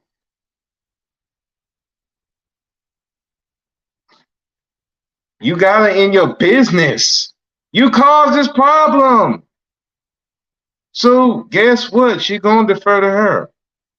Same with me. My mother-in-law was in our business. I had her in my business. That was me. Because I had her in our business. Because I wasn't doing what I needed to do. My mother was not in our business. But I wasn't around my mother. I wasn't begging her for money or anything. We were literally living off of her mom. which is sad on my part. This is why, like I said, I was the bum, I was the hobosexual, and then I was the provider. And when you bumming on people, guess what? They in your business. You don't like it, but guess what? You taking money from somebody, guess what? They in your business. That's just the way it is. And if you hurting their daughter, now they really gonna be in your business. But again, this is his fault. You should have been doing well. Again, he shouldn't be in this relationship anyway. But we here now. You hurt her. You cheated on her multiple times. When you should have got the fuck on, you still here. I know she didn't want you to marry, but goddamn, well, I guess she need. Well, but he got the money, so I know what her mom was thinking. Like, well, I know he fucking up, but at least he getting her some money. So God damn it, fuck it. And I know she was like, God damn it, I knew I shouldn't let her marry this goofy motherfucker. Knew I shouldn't let her marry this goofy motherfucker. I knew he was gonna fuck it up. Which he did. Because again, we gotta go back to the Super Mike again, said it best. He wasn't disciplined enough for marriage. Not disciplined enough. He don't know what he doing. He fucking up. Had he been disciplined, been a man, mom wouldn't have to step in. Matter of fact, if he was the man, guess what? Then I would have stepped in and said, hey, mom, nah, you gotta go. You gotta go. You ain't breaking up our home. Go. Get the fuck on. Get some business. Find a husband somewhere. But he couldn't do it. He caused a problem. So now Deny need somebody. And like I said, weird relationship. They girlfriends. My ex-wife and her mom had that kind of, they were like, that's like my sister. I'm like, hold on, that's your mom, not your sister. I'm like, what the hell's going on with this? Like, no, that's your mom, not your sister. But hey, things happen that way. That's what happens in some homes. A lot of things go on. So, but again, you had it in your business because you couldn't handle business. If you can't handle business, somebody's going to handle your business. And it ain't going to be someone you like. Well, man, look, I'm not trying to stir up nothing because, again, I get her mother's participation. The reason why it was to be protected, you know, and then I was right, you know, and that's the kind of thing that's going on. But to your point, the entire time we were trying to restore, all the way from February, March. Now we done flew over to churches. There's a lot that's going on. She said that she gave you some homework assignment. She was like, I want to see you get stronger with build your relationship with God, get some accountability around you, be more present in your kids' life because like most men, they get to working and doing all type of stuff. But she said she wants you to be more intentional on spending time with your kids. And I think there's one other thing. Are those true? Those three things. You're willing to spend time with the kids, and then we kind of had a little back and forth about that because I love spending time with the kids. If they're ever around us, you'll see they gravitate towards me because I love my kids, and that was the whole plan to get back to where we can both be in. But yes, for a time, I'm gonna be away from the house most of the day, so I had about an hour or two per day of quality time that I could do, and on the weekends a little bit more. But what I understood what she was saying, because I was before. Was her saying, I want you to do some of the things with the kids, like wake them up, get them to school, the daily tasks. And we had a little bit of a beef about that. Because I'm like, hold on. You work from home. I mean, I guess she was working, but she was a stay-at-home wife, but then she would help you on some back-end stuff. You saying That's your role. You got the time for it. Let me go hunt. It was a plan, and the plan wasn't just that she be because that's a hard job. Yeah. You know, 2 young kids, 2 under 2. But I had already invested in the private school, $2,500 a month, so 8 hours a day, 5 days a week. She had for some 2-year-olds. Two. At this point, I think one was just turned 3. Mom just turned 3, and DJ was 1.5, going on 2. You had some little kids in private school. In private school, there's a little private school down there because it was too young for pre-K. So it was a daycare, but it was a private school. They had a curriculum and everything else. So they would go there Monday through Friday? Monday through Friday, 8 hours a day. What 8 hours a day. What was the man doing then? So this was our conversation where we clashed on exactly what all she was doing. Because then we had babysitters. So she had raised some of these issues like, hey, the house is too big to clean. You know, I'm really exhausted with the kids every day. So I already had said, okay, all I need you to do is tell me. So I made the investment for private school, for a sitter, for the cleaning service to come twice a week. And whenever she had these demands, I'm like, look, I'm willing to do whatever it takes to get her back in your good graces, whatever, but I also want to be reasonable. If I'm working, paying every bill, you don't have to touch anything, whatever, and that includes the fun stuff, and investing in the soft life thing, what are you going to be doing? That's what I asked. Because by this time, she's not working with the company anymore, actually. She wasn't working anymore. She had been said, I want to do my own thing. So I was like, whatever you want to do, I'll invest in. I want to support you. So I'm like, you're not working in the business. So what did she do? She had a clothing shop or something? Nothing at all at this point. She had talked about real estate, and I paid for whatever it took for that, but she didn't really pursue it. I think at this point, she actually started doing the travel thing with her mom. And so, you know, I helped what I could with that. What travel things? The travel agency? She had travel agency with her mom. Her mom and her had their own business, what have you. So yeah, that was our clash. And I'm like, I don't think this is helpful, and I don't think this is sustainable because I'm not with this. I'm gonna pay for everything and but then still get up in the morning, get the kids or whatever. I want to spend time with my children, but not take on responsibilities because at the end of the day, we still got work to do. So I forget where we was at with it, but that was what we had. Her list of homework included some things that we didn't necessarily agree on. But I didn't need her to tell me to get closer. I was trying to pursue God at this point for myself. And I think it helped that she saw a lot of that initiative on my own. Because one of the pastors that she watched on TV, and then I ended up popping up. That's what she said. She said she was watching YouTube, watch something. You popped up down there at the altar in the service or something. Yeah, I didn't leave him alone. Because she said you was like, I'm finna start following this minister around. That's what you start doing. Yeah, so Mike, you made a good point. But they're not fixing the real issue. Y'all skating around the real issue. The real issue, she wasn't healed from the damage that was done to her before the relationship and during the relationship, which is the cheating. She never healed from it. All this other stuff is just you putting a Band-Aid on a gunshot wound.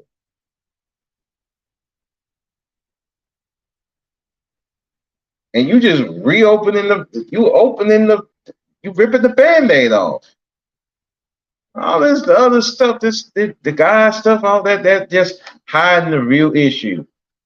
Y'all running away from it. They running away from it. They don't want to deal with the real issue. And the real issue is they shouldn't be together. They really shouldn't be together at all. They should never got married. But again, it's a coping mechanism to hide the real pain that they needed to deal with on their own.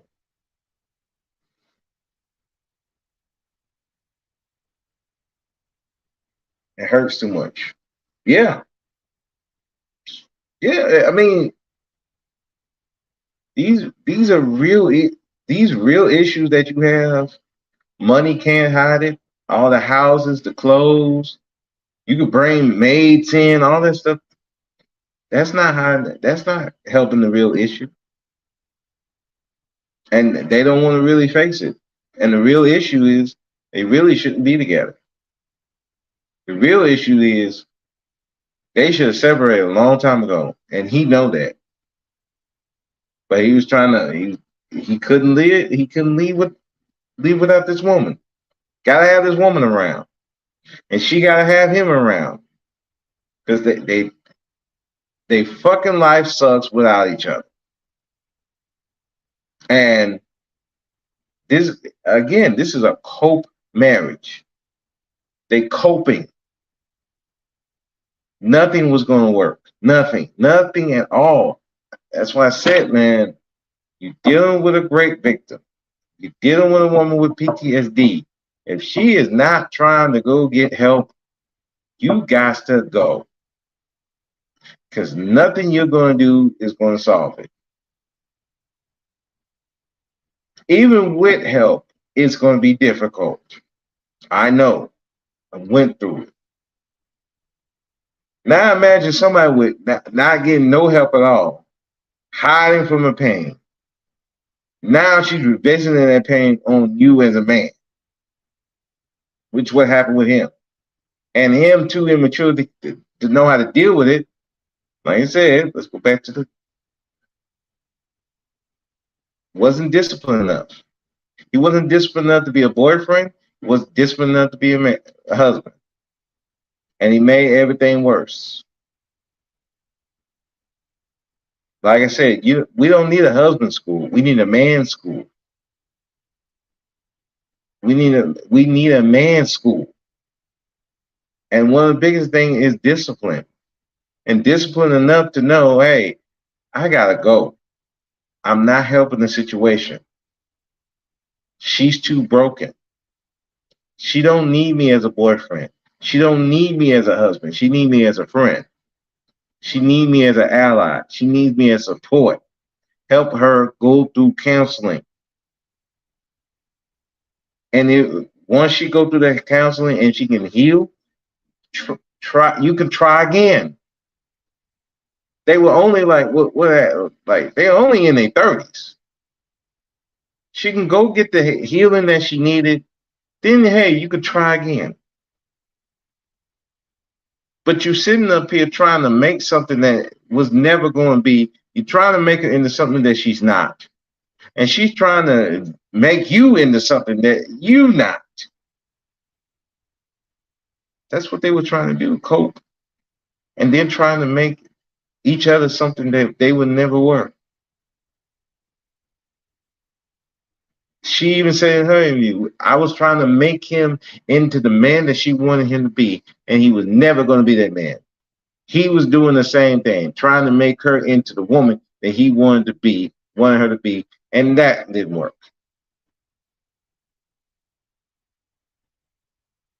Now you're going to do all this drama.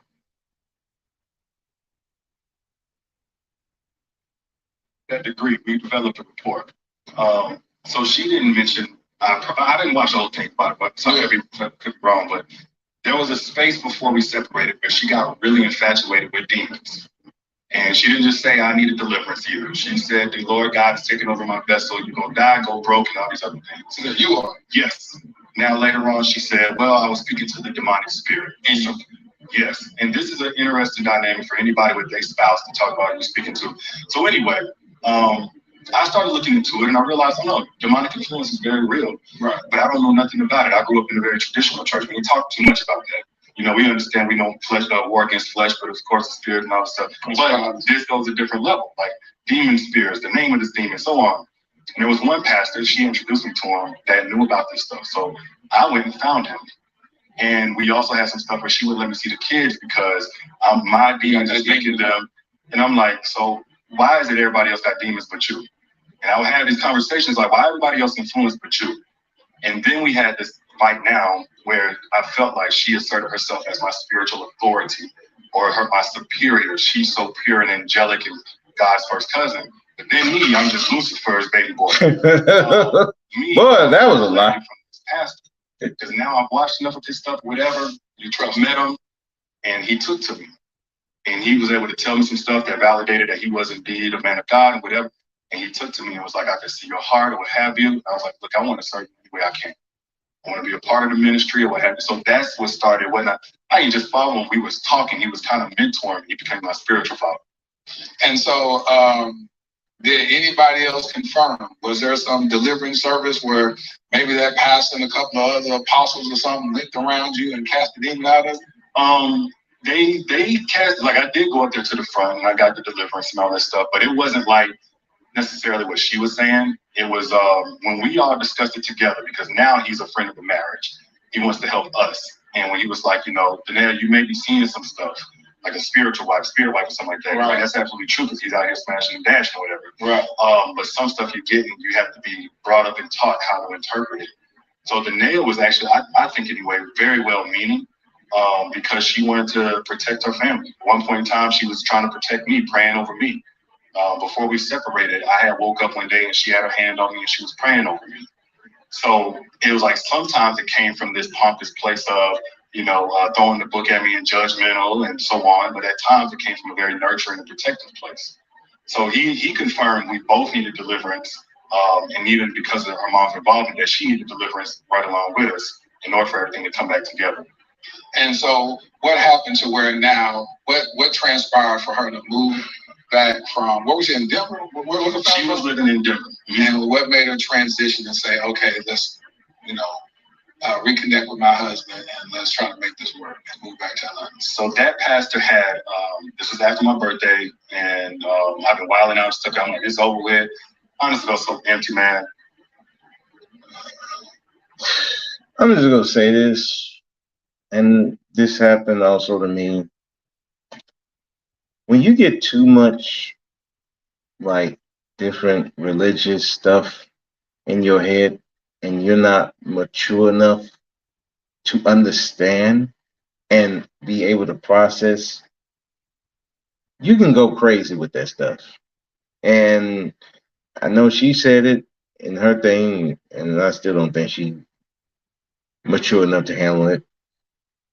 But also now he getting influenced by it. That can happen. I had that happen to me when I switched from Baptist to Church of Christ because I'm following my ex. But there was some other things happening in that church too that kind of made me go that route. But because I wasn't mature enough to kind of understand it and understand how people are, there was this one guy who was supposed to be helping me, like get a good decent job or something like that, and it ended up that he didn't try to help me at all, and that shook my faith, and then I stopped going to church for a long time. But it took me understanding years later that a lot of people in the church ain't really about the church. They just there to be seen, and they're not really for helping you. It didn't happen at the Baptist church that I was before I stopped going to church altogether. The guy supposed to be my mentor. Never talked to me. He only talked to me one time and never talked to me again. Then there was other things happening in that church, and I just said, forget it.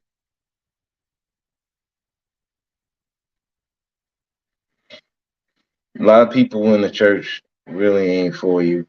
And if you're not careful, you could read all this stuff and you're not mature enough to truly understand, sit back and digest that stuff. Yeah, you lose your head in it. And I think that's what happened to her. And then that ultimately happened to him. Because he following her. She should be following him. But since he wasn't a leader, he following her.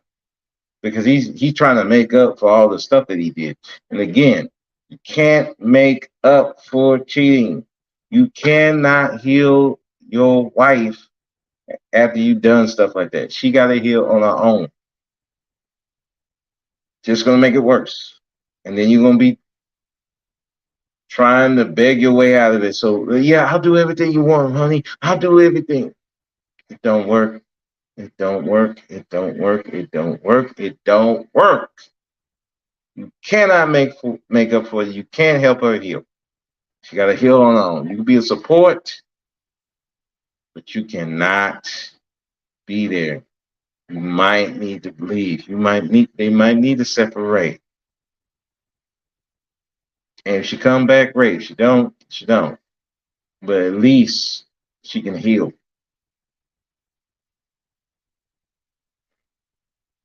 All this other stuff, you just putting a Band-Aid on it, opening it up. Putting a Band-Aid over a gunshot wound. It's not going to work.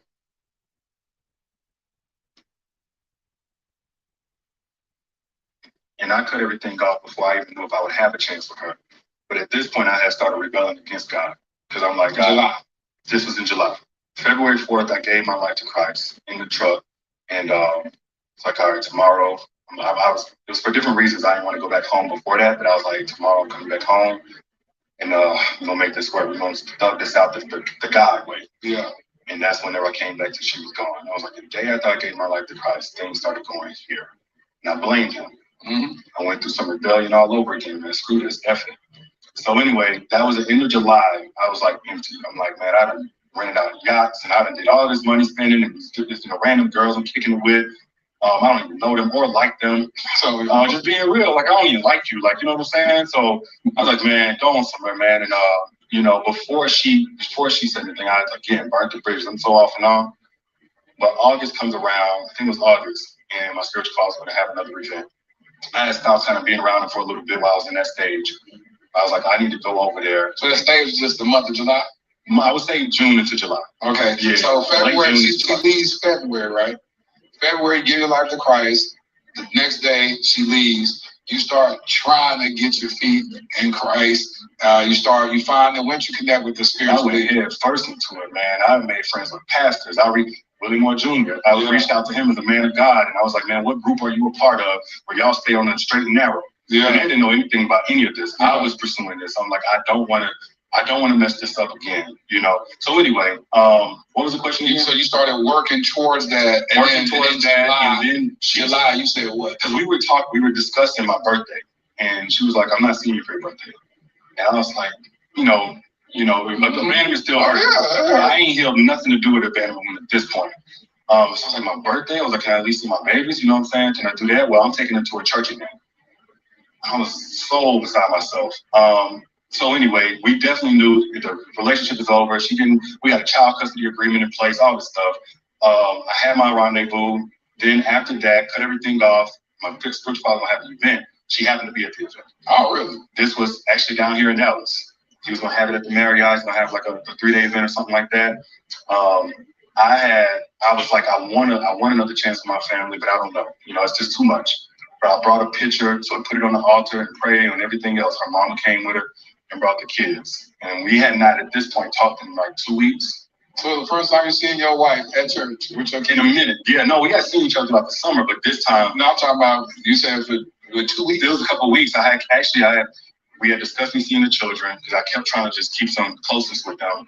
I went up to Denver to see them, and from that point, she. Okay, wait. All right, so. All right, maybe I'm confused. Maybe Superman, if you still here, maybe you can help me. Okay. February, he gives his life to Christ. She leaves. She gone. Then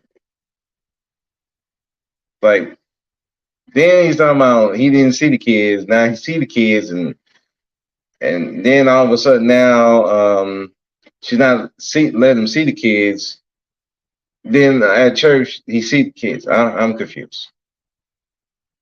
But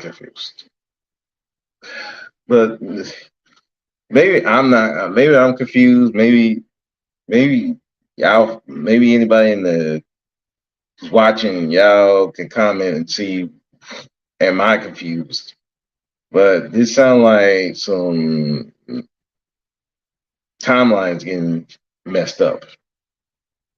But again, that's what happens when when you first get immersed back into Christ and you're trying to do, you lose yourself and you don't take time to slow down and really think about what you're doing. I'm going home. I'm gonna be the Christian. I'm like, calm down. You got to think. A lot of your problems still there. Again, not focus on the real problem. Dealing with the most painful issue. The most painful issue is that She still haven't recovered from the cheating. She still haven't recovered from the rape. She still haven't recovered from the daddy issues. I forgot about the daddy issues she has and the mommy issues. She has not recovered. She is still broken and she still haven't fixed it. She's masking her pain with religion, just like he's masking his pain with religion.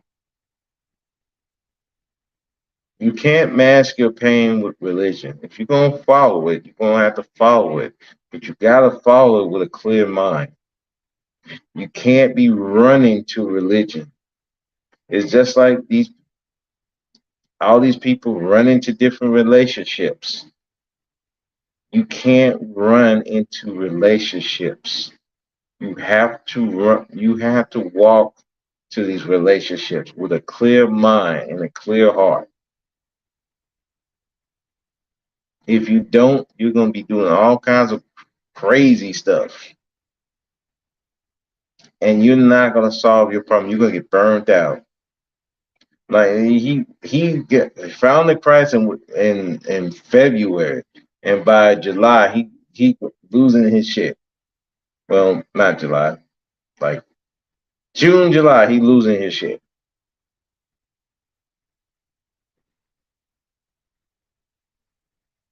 You can't run away from your problems with Christ. It don't work. And a lot of people do that. They run to Christ with problems that they have not solved and thinking God's going to solve it. God can't solve your problems. You have to solve your problems. You have to actually put in the effort to try to solve it. And he still haven't tried to put the effort to solve the problem.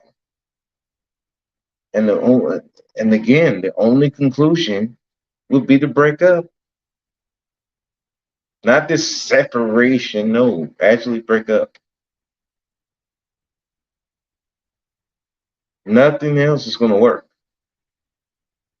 All this, even the religion, going to church, all this, still just putting another Band-Aid on the gunshot wound. It's not working. Ghosted. She stopped answering. I was up in Denver for like 5 or 6 days. She wouldn't answer or nothing like that. Like a week and a half later, we was at the church at the same time. And you looking up like, wow, there go my wife, kids. I broke down, really seeing the kids, because I was like, at this point, I'm wanting another chance, but I'm also understanding. And she's kind of beat me up at this point, so I'm like, whatever on that to a degree, but I really, really miss my babies. So they ran into my knees, and I'm like, man, like maybe. And so he had discernment. Afterwards, he offered to see families that were trying to restore. And that's whenever we had the session. Her mom came in and sat right down with her as we had our family session. And at some point, the pastor said, why is mom here? And then, so they came visit. You weren't living in the DFW Metroplex at this time? No. Neither one of us were. But basically, that was the point where we said we're going to try again. That's in that conversation. Did her mom co-sign on that at that time? She just kept listening and nodding along and stuff like that. So I don't know the conversation with her mom, but I guess she did. I don't know.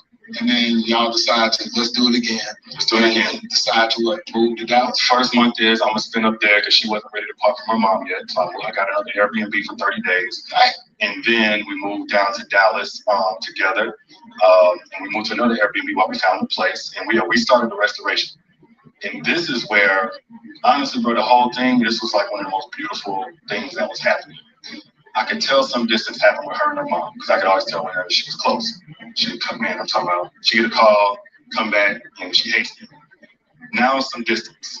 Now we're starting to reconcile. Now we're talking. We're still going through it therapy. We crying, we expressing, we forgiving on both ends. Because everybody know about my sins, but there was some stuff she, you know what I'm saying? So the kids are seeing it, and this is when I wrote a book, Healed Together Without Hurting Each Other, but I wrote it based on all the things we were doing. We had a schedule now.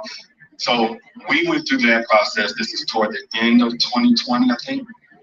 Things ain't perfect, but we fight for it. We in church together. We serve in church together. We praying most of the time together. We doing warfare, all of it. And then comes 2021. What happened in 2021? That's okay. 2021. It was the 22nd or 23rd. No. Actually, just a little before that, month prior, my auntie passed. It was my mama's only sister. And that was really tough for me because she was always the one I was most proud of outside of my mom. And 2 weeks later, my dad passed. My stepdad passed. And so we went to, at this point, man, I don't take losses well. You know, definitely. So I'm messed up. And as we were preparing to go there, maybe a week prior, we found out we were pregnant with our third baby. We couldn't even enjoy that because it's so much compounded grief. And she's just like, I got you, I'm here for you, etc. So we go to my dad's wake, and like that evening, there's a girl from the separation time, my birthday time, that's doing an interview. Oh. I'm just like, man, I ain't got time for this. I done got beat up fighting for this family. I done got beat up in grief. I done got, the financial piece because I had to work to eat. So I kept payroll and I never kept making money. So at this point, I'm just all family, all Christian walk. So now my finances are starting to look a little funny. I bet. So that night we kind of put it away. My dad's phone is blowing up. I have to go on airplane mode, all this stuff. And I'm like, I gotta face them. I gotta face them. Them being the people that supported me, the public. Because, of course, I didn't talk about this and and here it is. I knew at some point I would talk about it, but I didn't plan to talk about it until our family was stronger. I would say that's pretty darn impressive that out of all the dirt you did, it took that long for somebody to say something. Yeah, I think it had something to do with, this may have been the first time I cut people off the way she wanted me to cut them off, as opposed to really friendly. Oh, that's what she also said. She said, cut them off and get a new phone. That was not only, it was get a new phone, get a new place. So, a whole lot of stuff. $60,000-$70,000 worth of furniture, sculptures, paintings, clothes. You talking about do what? Get rid of it? I wish I knew you. Don't sell it, don't give it away. I wish I knew. But when you're talking about, you didn't throw it away. I know you gave it to some people. It was one or two things I gave away. Because when my family found out I was going to throw away all this expensive stuff and sculptures and stuff, they was like, no, come to but most of it, no, I literally had to show her I was cutting through my custom. This is some of the spiritual stuff. She had been hitting me with all of that stuff, but I was you really told that stuff up? I did. Because of your clothes? Oh, hell no. Hell no. I'm selling that motherfucker. I'm selling that shit. Fuck that. No, we're going to make some money off of this. I'm tearing the shit up. The fuck? Hell no, I'm selling that motherfucker. eBay.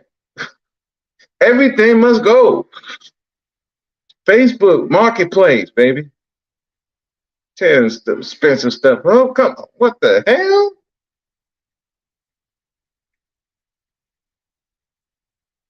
But yeah, those things come back to bite you. Now, I still say, to this day, I still believe the late Kevin Samuels was behind him finding out about this chick. I still believe that because, again, Tasha K, sorry. She do an interview with Kevin Samuels, and Kevin Samuels was on a tear against these black women.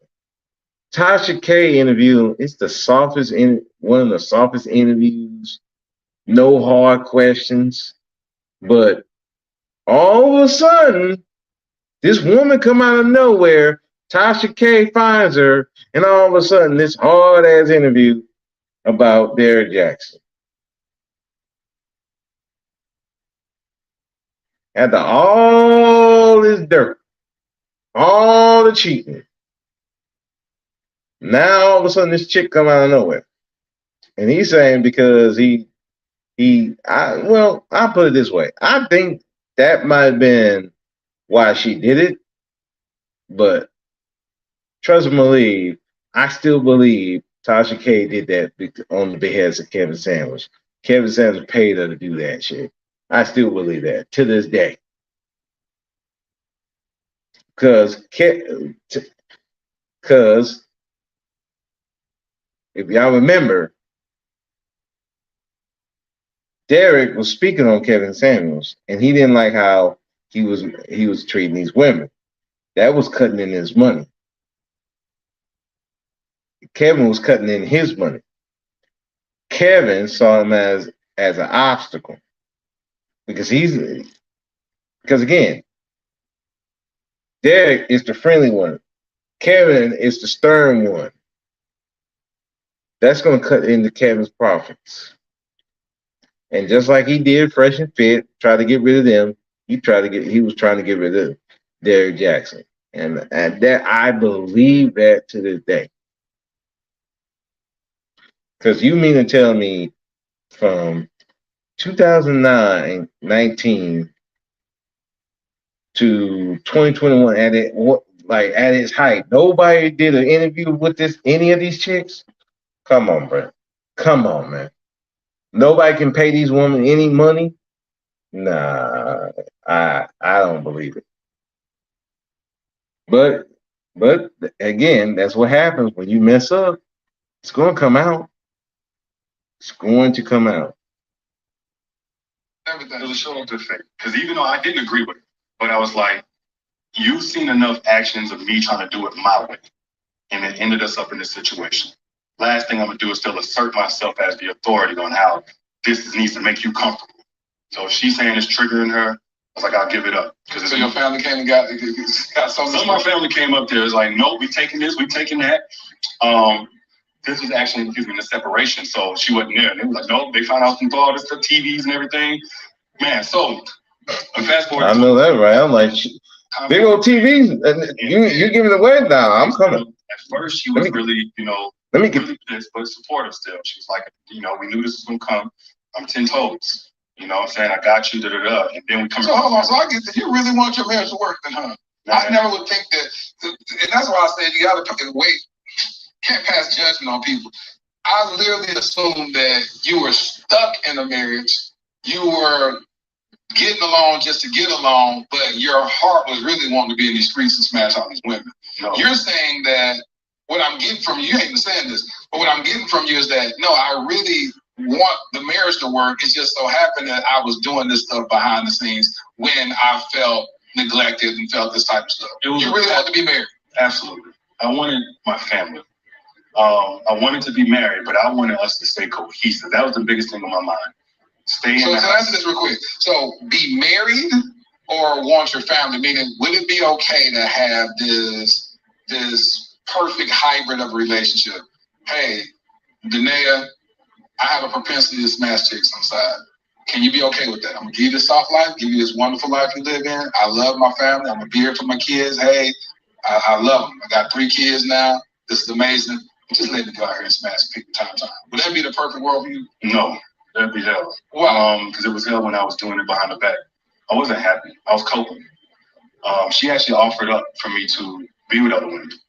And I think this may have been after she saw something on my phone but hadn't told me, but she said, what if I just allow you to have other women out? And I was like, I thought it was an opportunity to talk. Like, no, I don't want other women. I want things to work between us. And even as I'm looking back at it, really, bro, it still shouldn't have come to that because I was reacting. We not doing good or whatever. Instead of being accountable to the principles of the marriage, my vows, I was accountable to how I felt.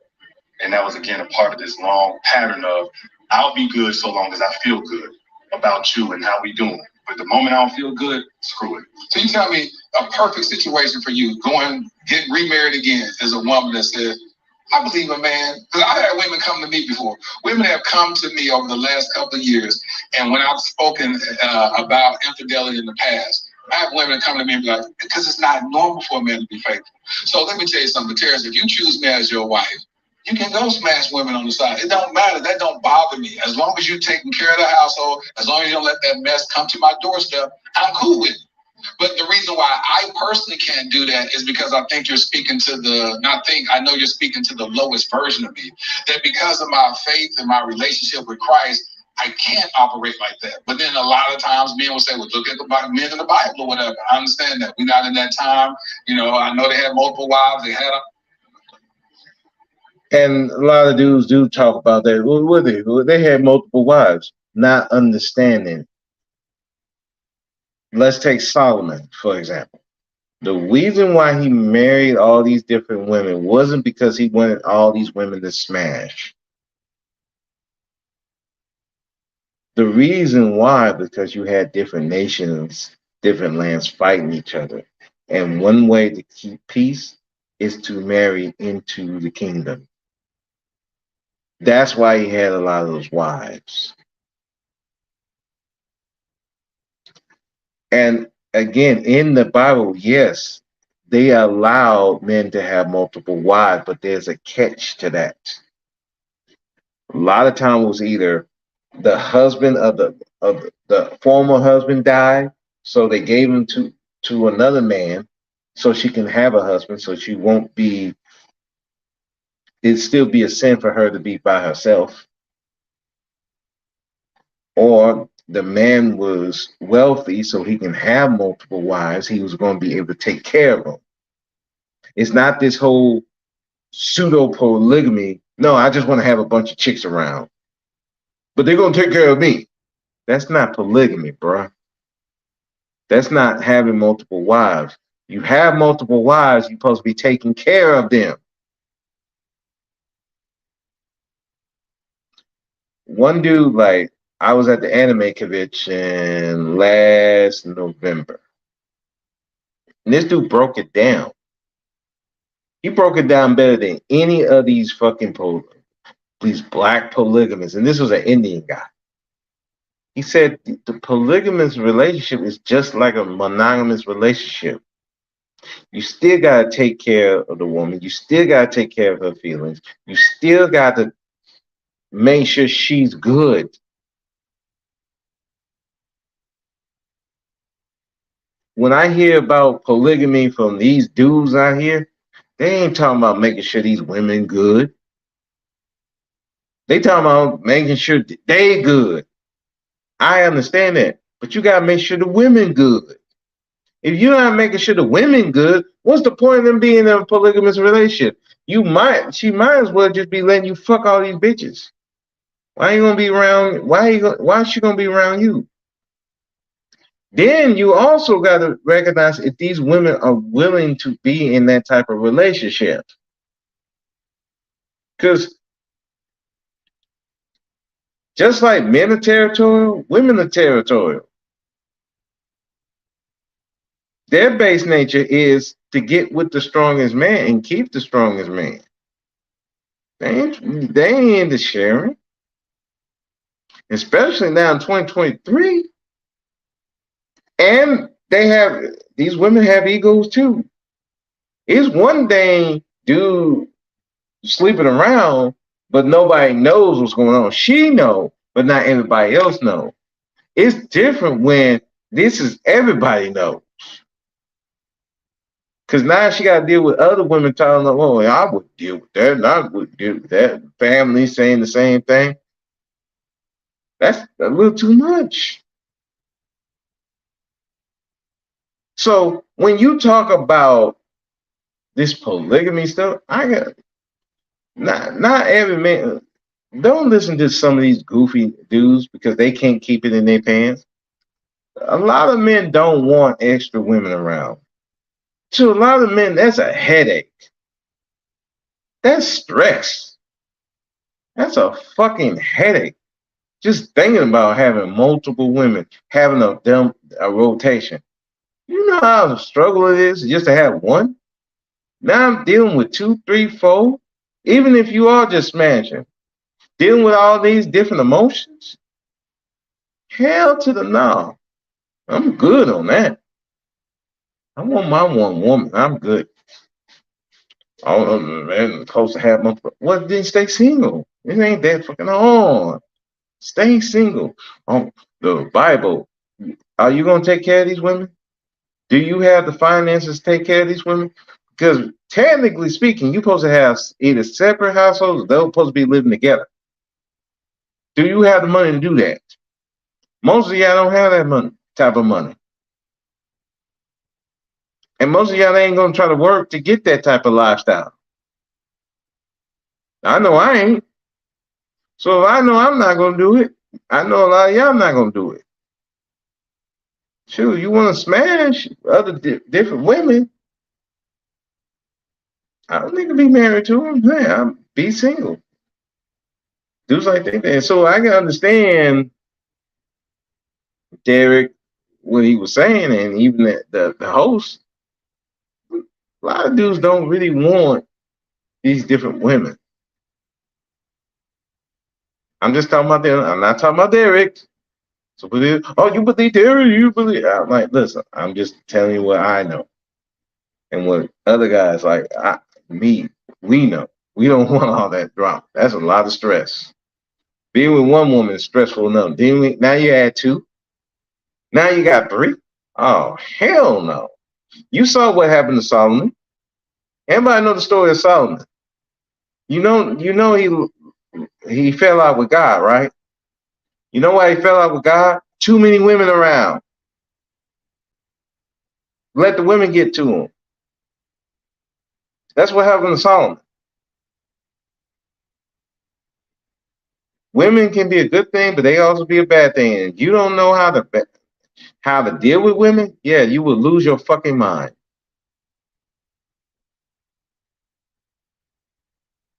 Those type of stuff. That's when people argue polyamory and polygamous. But I was like, that's not me. I know, like you're about to say, what you touched on, what that did to my soul. It grieves my soul. So my question to you is, why couldn't you just do that with your next wife if you decide to get married again? The variety of vagina never fooled me. It wasn't like it was more so physical, it was emotional. I was soothing whenever I slept around. That I had when basically like this, okay, so when the time where I was faithful, like I might spend 6 months here, 8 months here, whatever, 3 months. When I was happy, I curved girls that most guys would do anything to get next to. But it was when I was unhappy for an extended amount of time, I would at least open the door to have conversations and start there, and then it would go all the way there. A perfect world for me, man, because I don't mind the same vagina over and over again. I'm in love. It feels new to me every single time. I was fine physically, and I mean, this is why we stay connected in that way. There wasn't a complaint there. Right. And I want to be respectful to her as a woman because, she's not my person anymore, and I'm, somebody else's wife eventually. But that wasn't my complaint. My complaint was how cold it felt. And honestly, I used to say it, I felt more lonely and single than when I was single. In a relationship, just that rejection, that was just the way that she coped and did her own thing. But that was the part I really wanted. In a perfect world, I didn't feel that. Now, in a realistic world, as a man, I should have had better coping strategies as opposed to coping with women or anything else and compromise my vows. I should have been equipped and prepared more to deal with that or to leave if I was just so unhappy.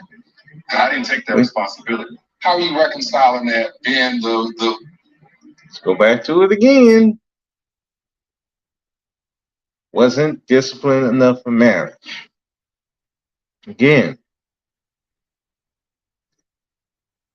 wasn't disciplined enough.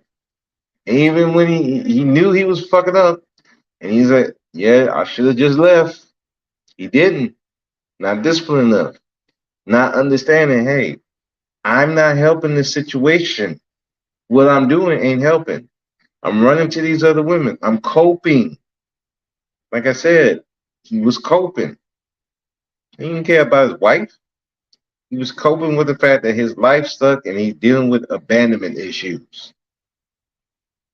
And he's still coping. A lot of people cope. And then you get into this relationship, not out of love, not out of respect, but you coping. The fact that your life sucks. And you need something to take your mind off of it. And a lot of times it's sex. And what happens with sex? Babies. So now you have babies here. They're not out of love. They're cope babies. I was coping with life and poof, here you are.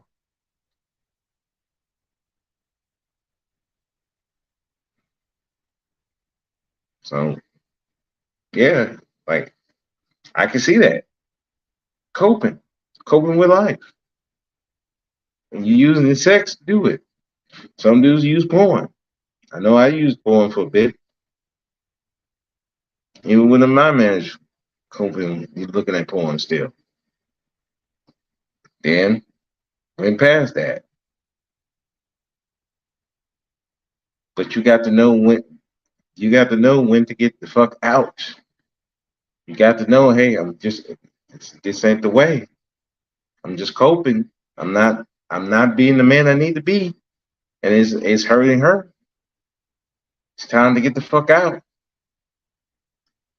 Either you're gonna change or you're gonna get the fuck out. Which one you gonna do? Now, I will give him some benefit of the doubt. He was trying to change. I still don't think he was mature enough to change. No. I still think he should have left. They should have separated. Both of them get some separate healing, separate counselors, separate. Then, hey, come back in a year, come back together, try to make it work, but you're better people. You're not better people right now. You still got to get over all this other stuff. And now it's came back. So I want to hear about this part, because he had us look crazy out here. I want to see who the fuck thought this was a good idea with the bonding and everything. The voice for caring for a woman's heart, but then privately destroying the woman you had. Resentment. That was the denial I needed. It was like, if you do anything and feel like you're right in doing it, if you feel hurt enough, pissed off enough, disrespected, or taken for granted enough. These are a lot of the things that I was saying to her, like, man, you taking me for granted. Ain't nothing to do with nothing physical or superficial. It's like how much I'm sacrificing for you, da-da-da-da. But one thing I didn't understand, man, is she wasn't experiencing that. It was like, it's kind of like if you ever been down on yourself, like, man, life is so bad because you got into it with whoever. But then you got to really think like, no, man, my kids is good. My roof is over my head. I got blood in I'm alive. So it's like, objectively, some things are true, but you're not experiencing it based on what you're focused on. And what I didn't learn until way later was that she never experienced all of these things that was on my mind that I was personalizing that she didn't appreciate. So in a perfect world, man, like, it's just one woman. That's what I want. And the last couple of years of the marriage, that's what I stuck to, no matter how I felt. And I know and apparently the world feels differently. So you saying, right? When you say the last years, what are they thinking differently? You get this lady, she does this interview. What did she say in this interview? I didn't watch that interview either. How could you not watch a video of somebody talking about you and everybody? I was broke down, brother. I was at my limit. I had just lost two very important people in my life. I already had jacked up my family. We were trying to get it back together. I got a baby on the way. The finances is tricky because I can't even work consistently. Danae at that time, like, she was still healing a lot. So I had become the primary parent for the two children, the elder children. They went to the gym with me. I did get them up and brush their teeth and put them to bed and all these different things, taught them, resolve conflict. And so there's so much pressure on me just as a man.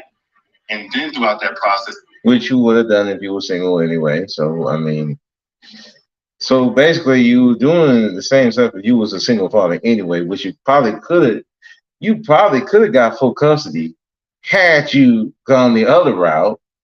You could prove that this chick was cuckoo and a cuckoo than a bunch of Cocoa Puffs.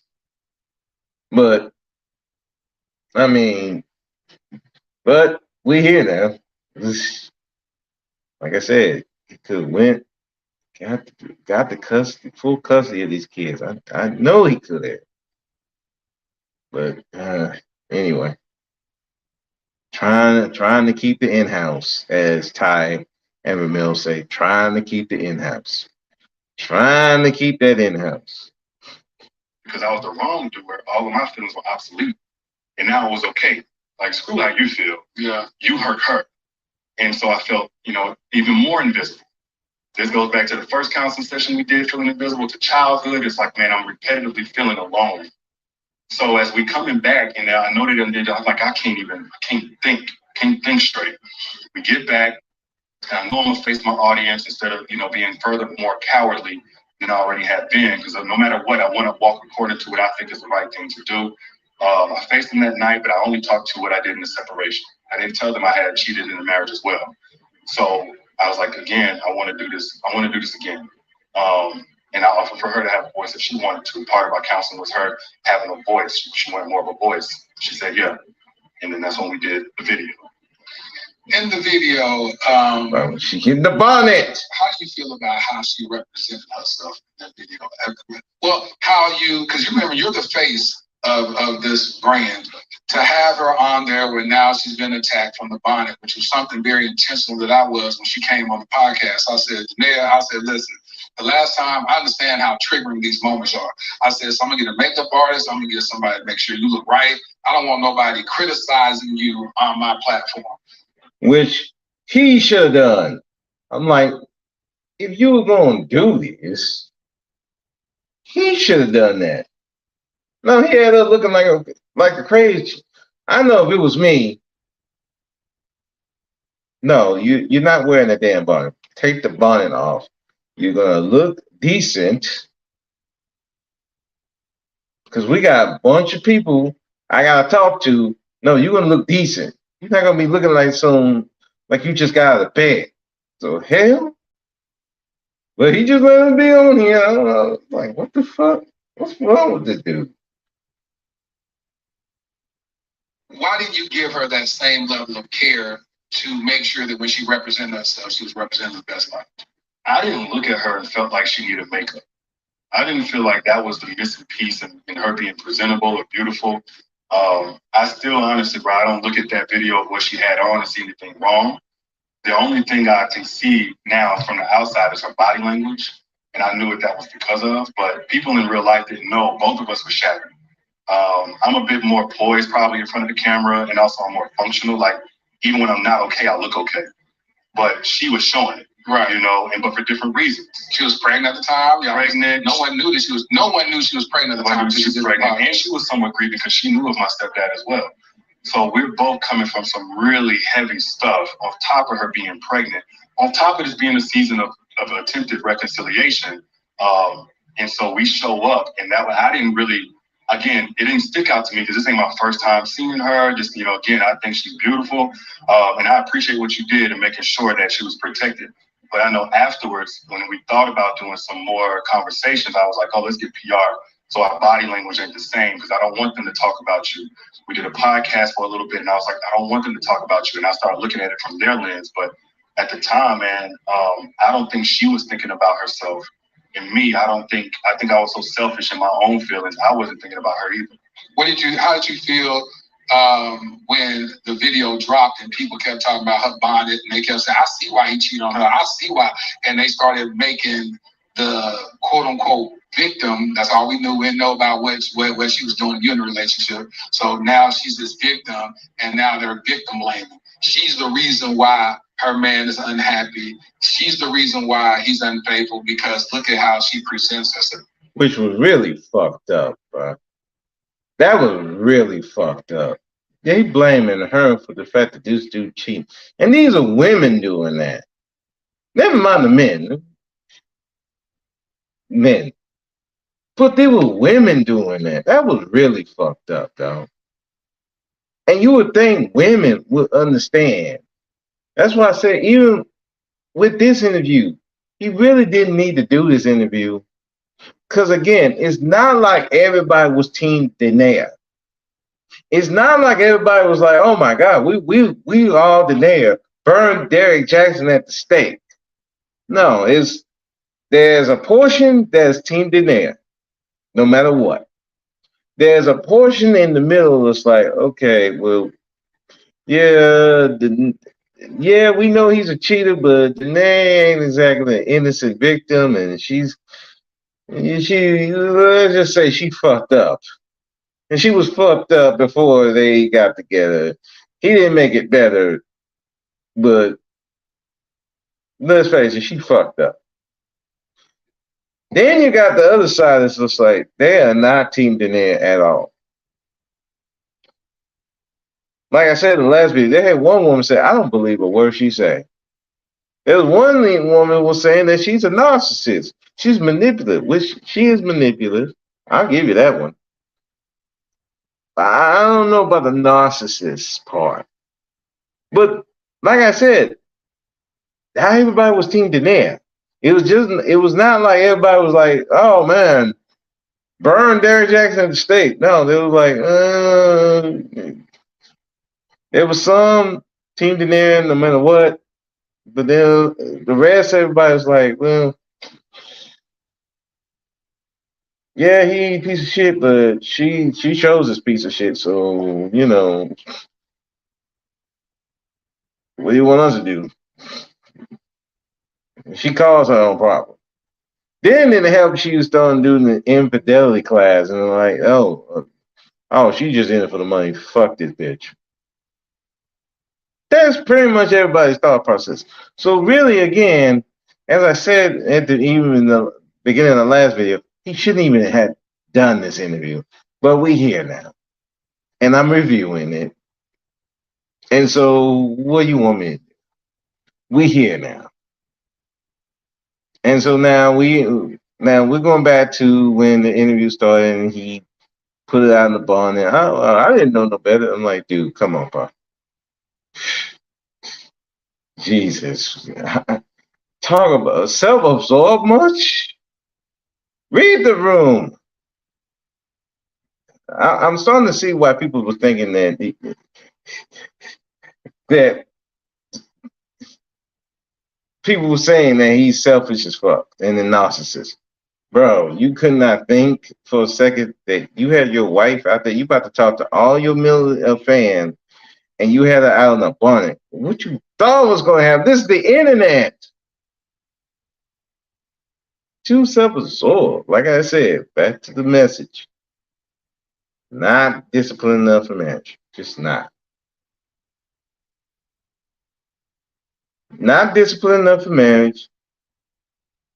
He cares how people see him. And he ain't worried about her. Sheesh.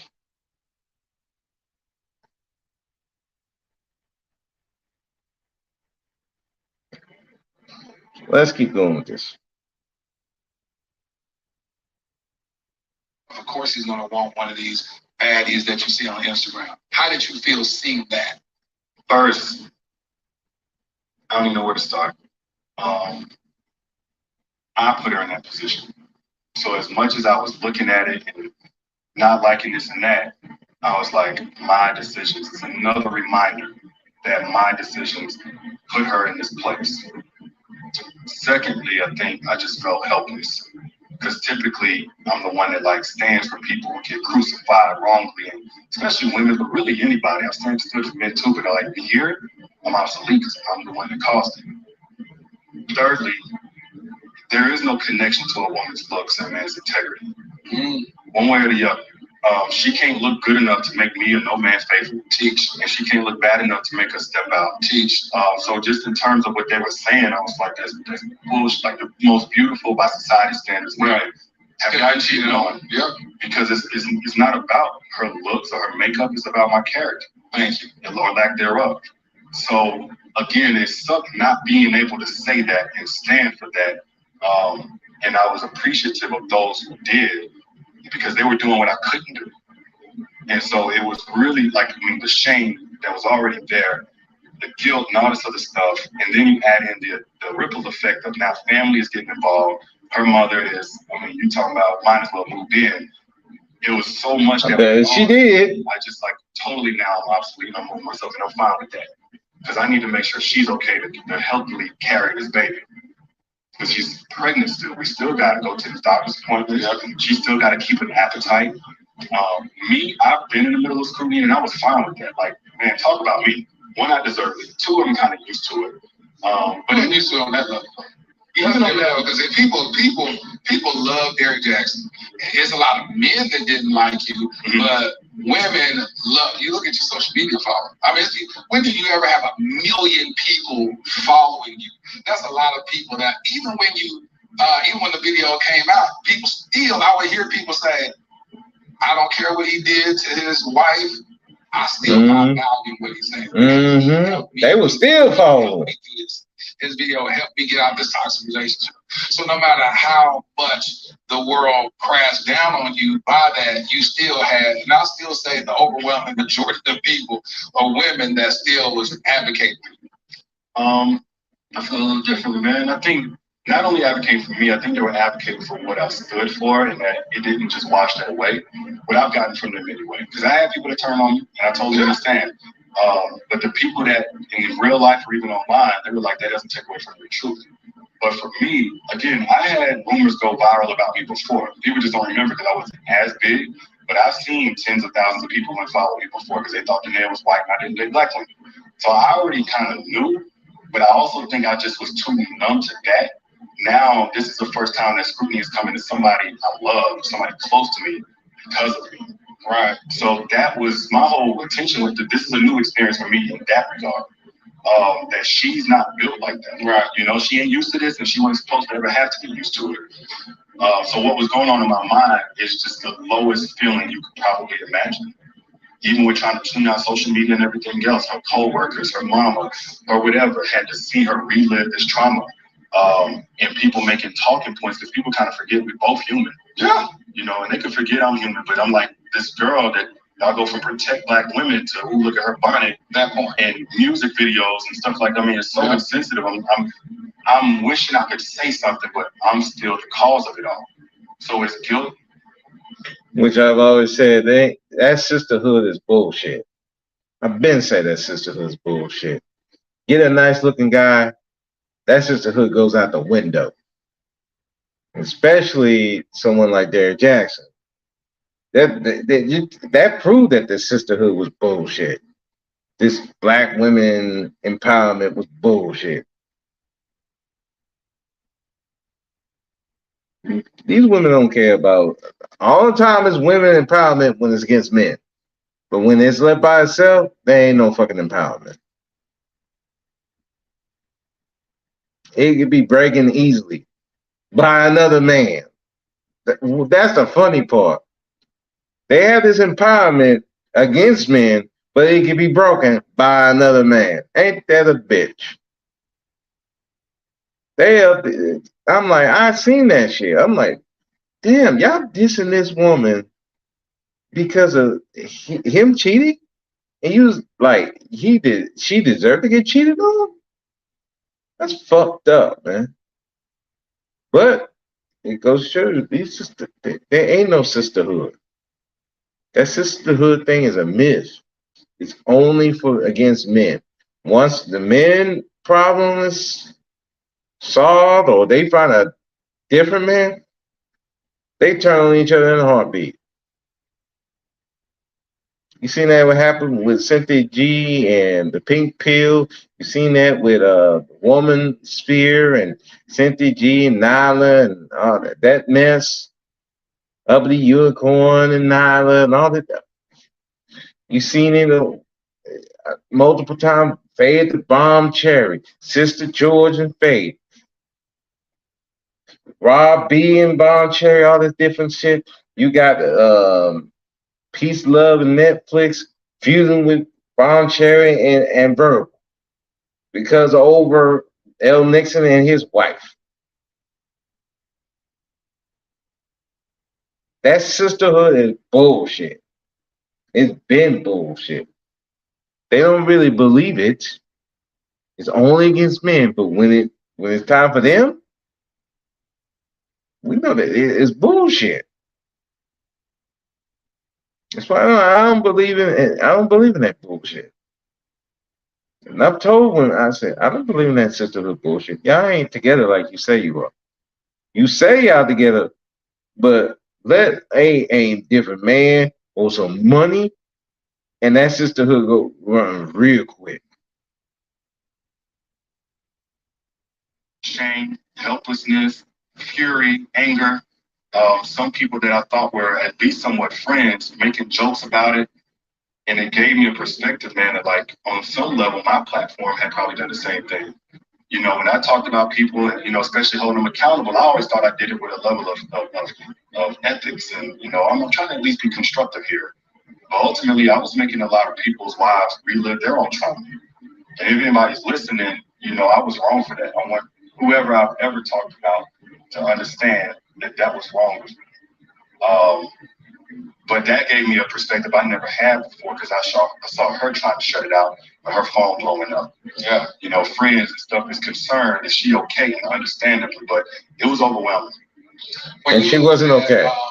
what made you record the video? I know you said some of your followers sent the video to you about analyzing yourself, which I thought that was, when you look at that and you hear somebody talking in third person about themselves, they consider that textbook narcissism. Mm-hmm.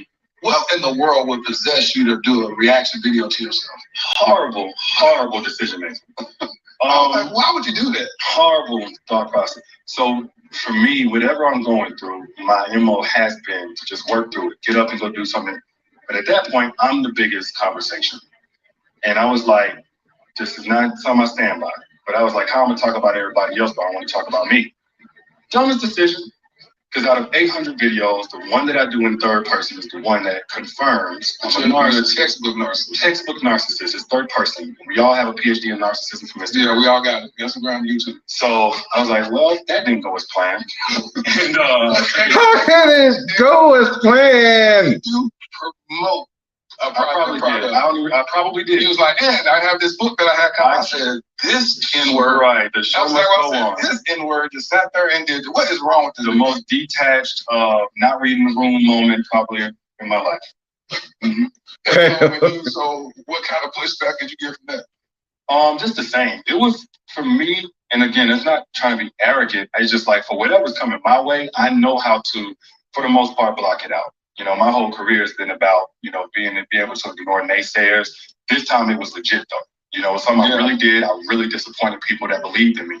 But regardless, so much was going on in my life, I couldn't access how I felt about it. Yeah. And then you're also still processing the loss of your the father that you knew. You know, that's your father, call him stepfather, whatever, but he's been there all the time. That's the only father that I knew. Yep. And you know, my family's still processing it. My cousin got shot in the head about a month or two after that. It was like, I was saying about 3 months, we had 4 deaths in the family. Yeah, dang. My uncle had died while I was at my auntie's funeral. I know it sounds like this don't even make no sense. While I was at her funeral, my uncle had died. God damn. Like it that much. So, my mom's the one, I'm sorry, but it ain't like that much. So that one was a little less impactful, just knowing that you support your family who cared about it. Yeah. But the other 3 were really tough. God damn. Like, man, I can't be a victim. And my children need me. I can't fold. I put everybody in this situation, and I wanted to fold. I had the gun on my lap. I wanted to fold. I wanted to be out. You contemplated suicide? I was on my way to pulling that trigger. But Marley came out. They were getting ready to go somewhere. Marley saw my tail lights on and said, well, Daddy's here, Daddy's here. Because I was out of the house for a while, and she came and jumped up on the door right at that moment. Are you in a car? Yeah, I was in my truck. I was just doing it in my truck. In the driveway? In the garage or something? No, it was in the driveway. In a little cul-de-sac. So after that, I was, kind of scared about how close I got to it. I'm like, I'm not telling nobody because of the shame of I did this, whatever. And I don't have no voice because I'm the bad guy. I'm the big bad wolf in everybody's eyes now. The resentment in the house is tenfold. I can't say enough about it. But one thing we had talked about was that I don't typically let nobody into my internal struggle. And I needed to do that. So I talked to Danae about it. Now, we're not in a good place here again. And I talked to her about it, and she kind of stonewalled a little bit, just didn't have much to say. But that's when a little bit after that, I decided I couldn't do the marriage anymore. This is in 2021, because she was laughing about it with her mom. Did she want to commit suicide? She was laughing about it with her mom. I got wind of the conversation. This is after some texts I saw. She was still talking to her mom about the marriage.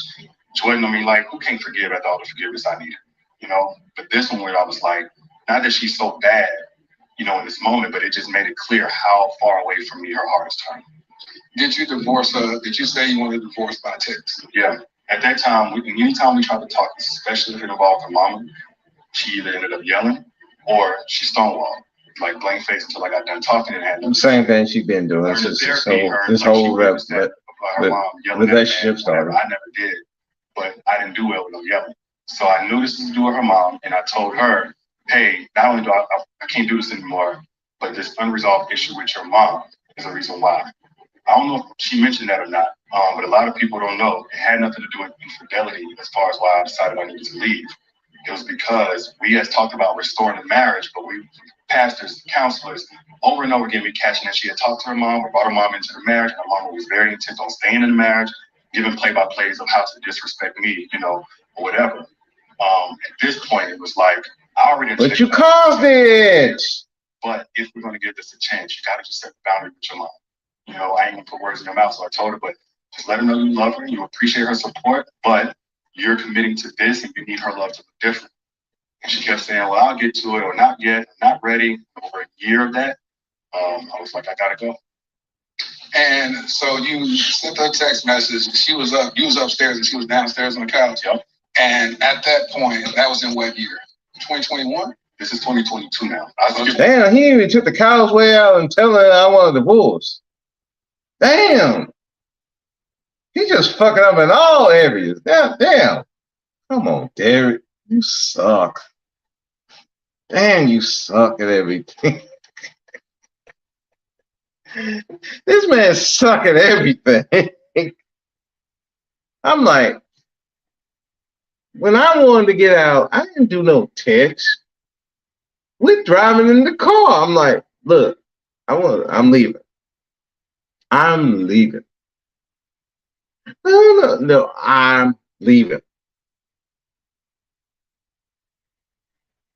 I'm leaving. I'm dropping you off to your mom's house. I'm leaving.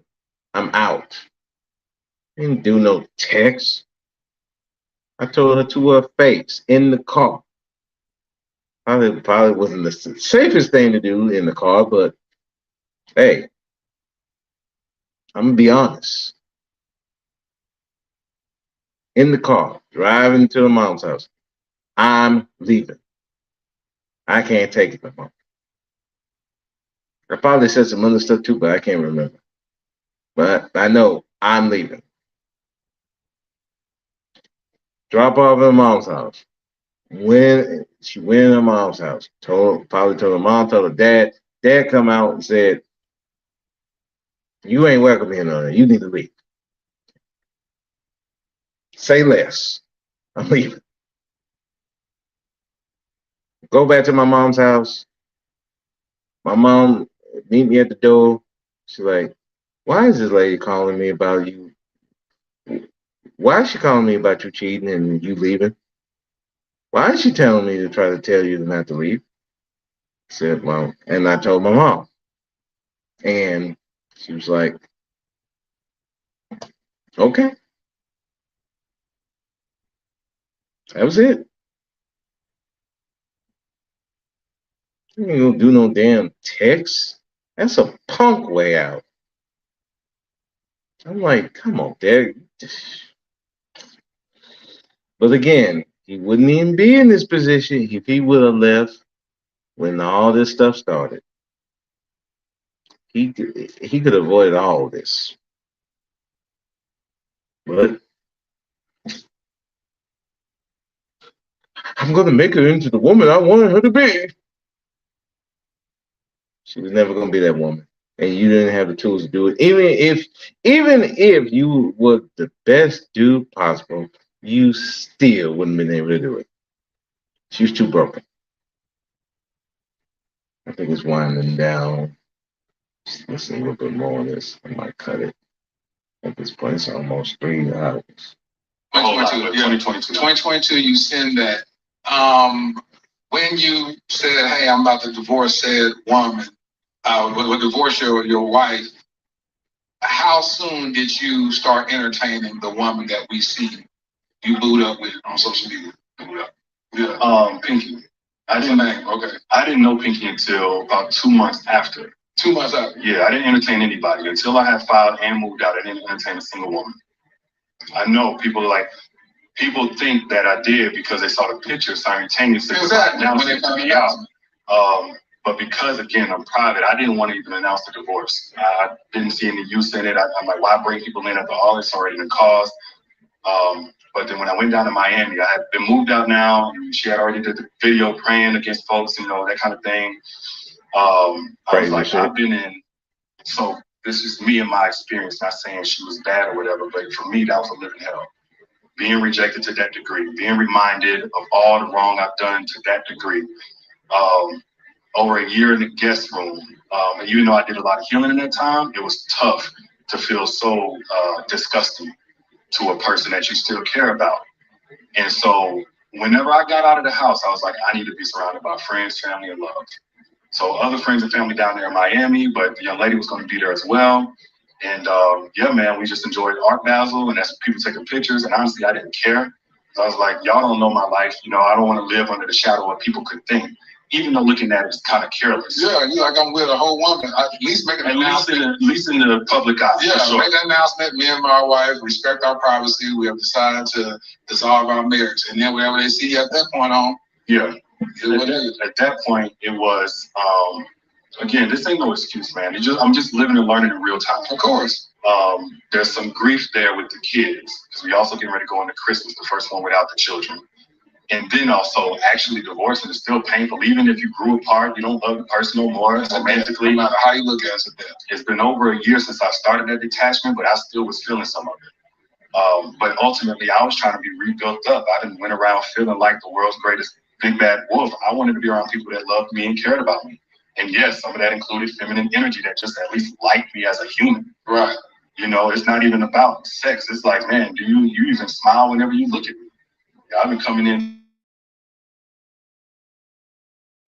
Understandably, by the way, let me say that. Right.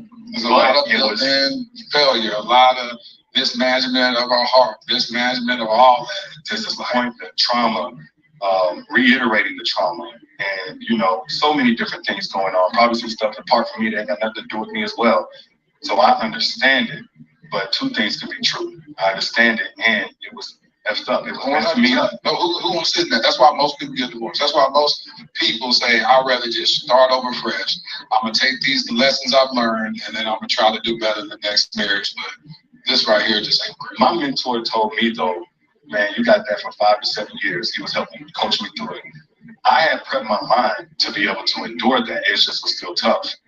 The reason I actually got a divorce was because I'm like, she's not able to do what needs to be done with her mom. And when she treats me a certain way, there's another person involved that gets treated a certain way because there's another person that is connected to how she feels about it. That's a puppeteer that's pulling the strings. To a degree, no, not that. There's another person that, okay, I don't know how to say this, but I don't want this to be taken the wrong way. So our eldest daughter, she may have spoken on this, it's darker than the other two. Oh yeah, she said that. She said she didn't used to like that. She said she didn't like that daughter. She had a lot of resentment towards that daughter. So me, like in the house, as an infant, as a toddler, because she's saying it, and I don't think you might not understand like this. What it looked like in real time. In real life, I can imagine what it looked like. So me, I could often intervene or kind of settle things out because I know that she loves that girl. I know that she loves her children. But it was affecting their relationship and how she treated her, how harsh she was, how she talked to her. And I got that from what she's saying. She's saying that when somebody says that they don't like their child because the dark skin of this child reminds them of the type of women that you preferred, then it's a different level. And I didn't understand it, but again, with Grace, it's just like, you know, even she's saying she's trying to work against it. So, all right, you know, family business, we're going to work through this. But I'm the one that saw the 2-year-old go for affection to their mommy and get turned away while the other two light skin or the other one light skin at the time child gets all the love and affection, and the dark skin child to see that. I'm the one that hears our dark skin child say things reflective of how she feels mommy feels about her. So as everything was in a stagnation or regressive, it wasn't just me getting pushed away or treated a certain way. And again, I really hope people just approach this with compassion, because I don't think any of us manage all of our emotions perfectly. Of course not. And she's done a ton of sacrifices for every one of those kids. And I just need to say that because she's not a bad mom. Right.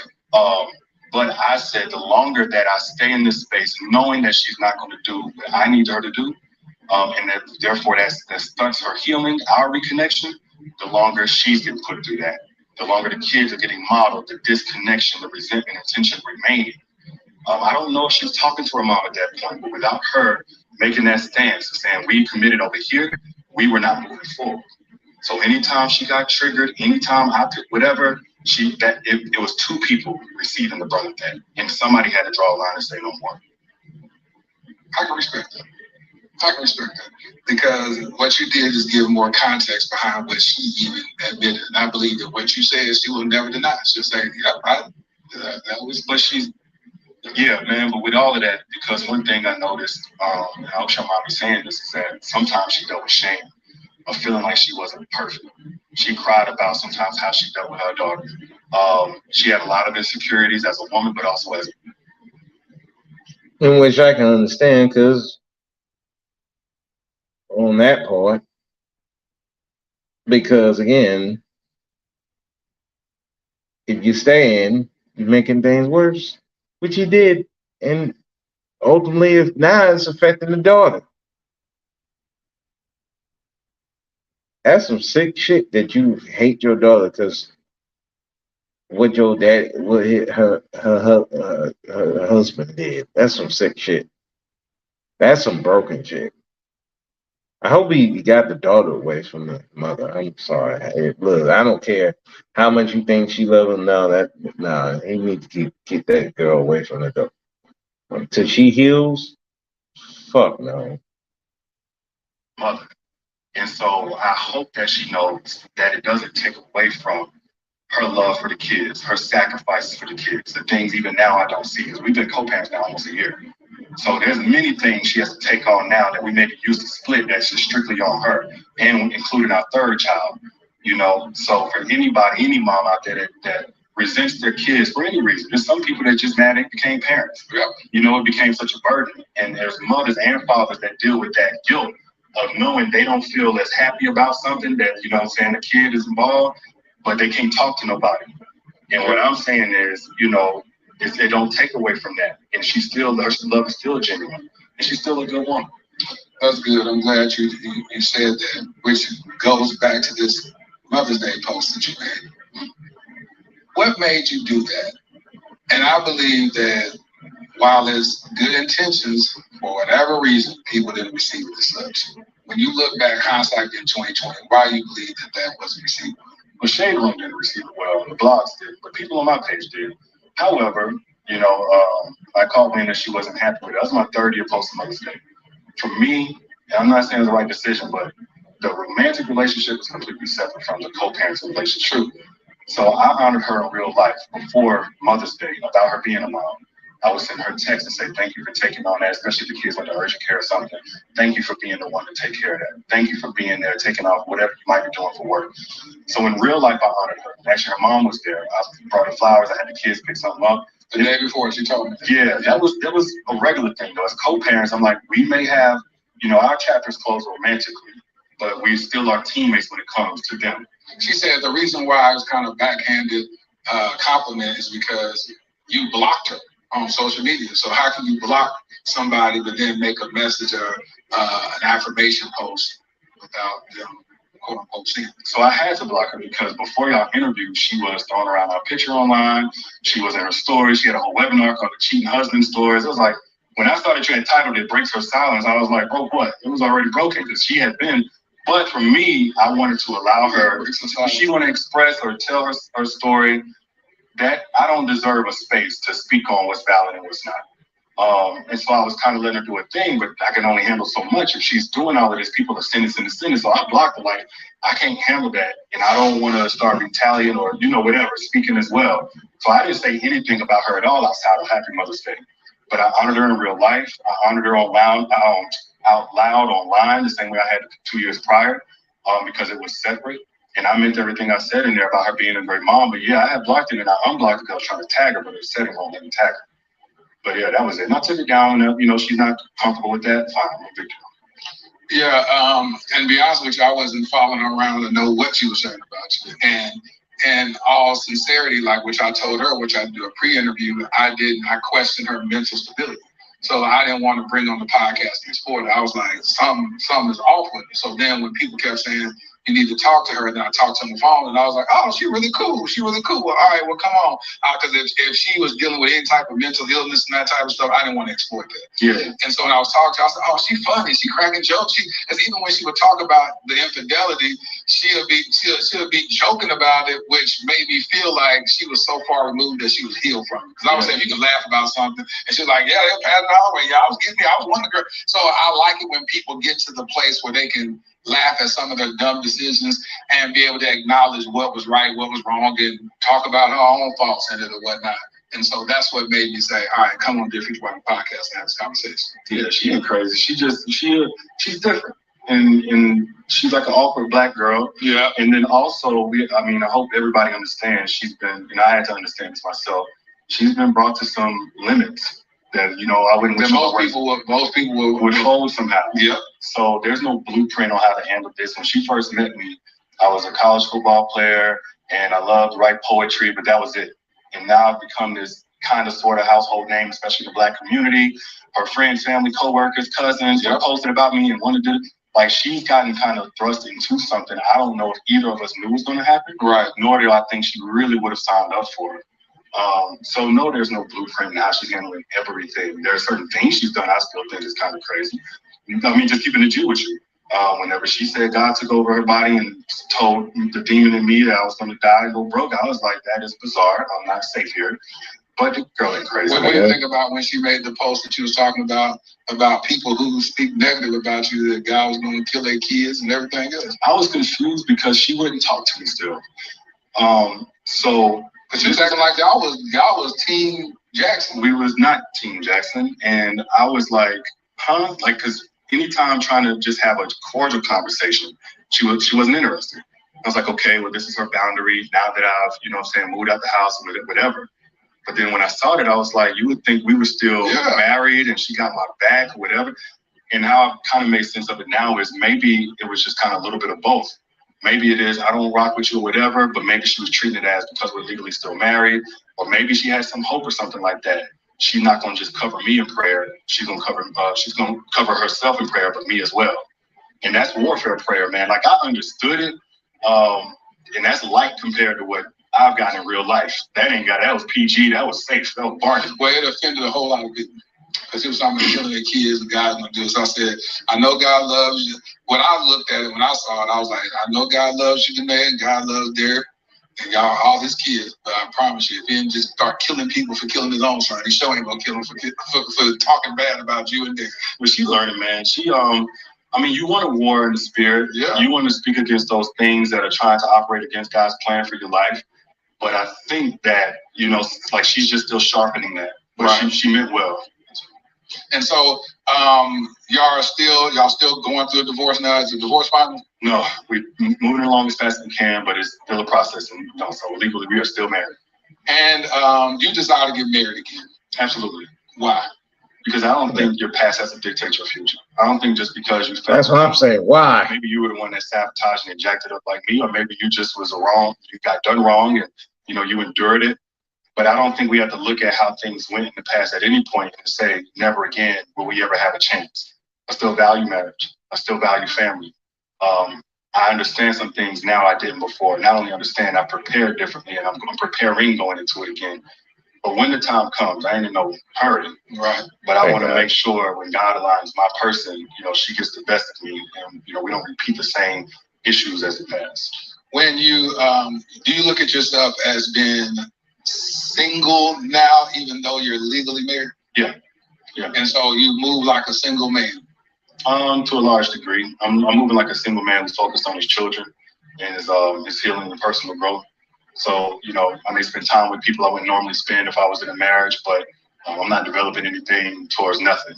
I got my focus really on my kids. Because, like, again, we've been co-parents for the last almost year, and it's them who didn't choose to be a part of any of this. Anything you want to leave the audience with? What would you like to say? What's on the heart of Derrick Jaxn? And what would you like to say? Whether it's to, matter of fact, I don't even want you speaking to the women. I want you to speak to the brothers that may be in the same situation as you been in, feel like, they tried, they mismanaged their marriage, cheated, whatever. What would you say to those brothers that, as they always say, well, he can't tell me nothing when we've been in them shoes before? First off, you're not alone. You're not alone in how you cope. You're not alone in what you're struggling in. You're not alone in that guilt and shame. You're not alone in feeling unheard and unseen and like you don't matter. You're not alone in feeling like, you're just about being a good behavior and everybody wants you to do right. Nobody cares if you're okay. You're not alone in feeling like, your woman can use her intuition to see if you're cheating, but she ain't using that same intuition to see if you're at peace and if you're happy. There are other men who feel the same way. I felt the same way. And let me also say, it's not always somebody else's fault. I don't even believe in relationship problems as much as I used to. I believe we have internal problems that we bring into a relationship. So for everything that you feel, and even though you're not alone, your wife, your girl, she ain't the enemy either. She ain't the cause either. And if you like me and you're reactive, you're apart from your masculine role. We're supposed to be the standard. Femininity is supposed to be the responsive agent. So what that means is, instead of getting a relationship thinking, like me, I'm speaking from where I feel like I really dropped the ball, so hopefully you don't. Instead of feeling like, well, as long as she do me right and pour into my cup and so on and so forth, I'm gonna do right, that's a recipe for disaster, man. Of course, you don't want to do a good woman wrong, but it should be about you being a good man to your standards, your principles, regardless of that woman's behavior. If she's not good enough to do right by, probably best to go ahead and let her go. That's not me preaching. That's me hopefully trying to reach somebody, who still has a family, and you have the opportunity to keep that intact, or you have the opportunity to keep it from suffering such humiliation and such damage before, it eventually fizzles out. And honestly, I will speak to women as well as men.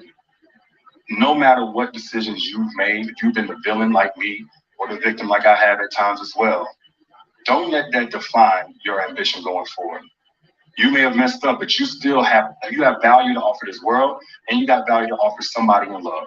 So maybe it's a part of a pattern like me, you stepped out, and that's the big sin. But maybe you had a pattern of sabotage. Maybe you had a pattern of overreacting, never trusting, closing down. Whatever your pattern is, it doesn't have to be your future. And that's for any woman that chose the wrong man over and over again, endured the wrong thing over and over again, or any man that's endured the wrong thing over and over again, or chose wrong, etc. That's all. Derrick, some giftings are given without repentance. But I'll tell you, you got a gift. All right, so that's the second interview. I'm not going to do the questions. It's been 3 hours. And I do want to go to sleep. It's 4 o'clock in the morning. So, listening to part 1 and listening to part 2, I will say this. I know a lot of people don't believe him. Everybody's well within their right. I don't think he was just blaming her for everything. He's telling his story. And at the end of the day, his story is not going to be, oh, I got to feel sorry for her. His story is going to be how he felt. I'm sorry. It's just that's the way it's going to be. Just like the stories that I've talked about, it's how I felt. I'm not going to be going over how she felt. So I can understand he was fucking up. Now, will he do better in another marriage? Who knows? Maybe he learned something? Maybe. Is he the narcissist that we say he might be? Yeah, he might be. But maybe he changed. Who knows? But after listening to both interviews, hearing her interview and hearing his interview, I don't have the hate boner for the guy. Now, again, and he admitted to it. He fucked up. There were times he should have left, he should have left. I definitely agree. He should have left way before this marriage started. But he didn't. And instead he added immaturity. Like, I gotta go look it up again. Super Mike said it. He wasn't disciplined enough for marriage. And when you're not disciplined enough as a man, you're gonna cause a whole bunch of problems. And said this too, buried himself in a mountain of lies. Not just to the public, but to himself. Oh, I can make it better. I can make a change. I can do all this stuff. I'm doing all this stuff. No, you can't make up for it. You can't fix a broken person. And you definitely can't fix nobody you broken. They both needed to heal. He needed to heal. She needed to heal. And they couldn't do it together. And instead, you're just making a bigger mess and a bigger mess and a bigger mess, and you messing with people's minds, spirit. You're breaking their soul. And as the man, you got to make that decision that, hey, maybe separating might be the best option. So I understand where he was coming from. Yeah, I want to make this work. I want to try. I want to see her in the best light, but I'm not the one to make her do that. I'm not in the headspace to do it. And even if I was in a great headspace, she's not that in the great headspace to receive it. So yes, you gotta go. You gotta let her heal. And you gotta heal. So what Derrick said in that whole thing, I full support. And this is to any man who's in a marriage, in a relationship. You're not alone. Even if you did cheat it. Even if you fucked up in the marriage. You're not alone in it. Do not think you're alone. Do not try to make up for it. Don't feel that guilt. Heal yourself. If that means you gotta leave her alone, leave her alone. If that means you gotta separate from your kids for a bit, do that. Because a healthy you is the best thing for yourself, for her, and your children. If you got children. A healthy you is more important than anything. Your kids need a healthy you. Your friends and family need a healthy you. And if you decide to stay in this marriage, your wife need a healthy you. And you need a healthy wife. And sometimes the best way she can heal is you ain't there.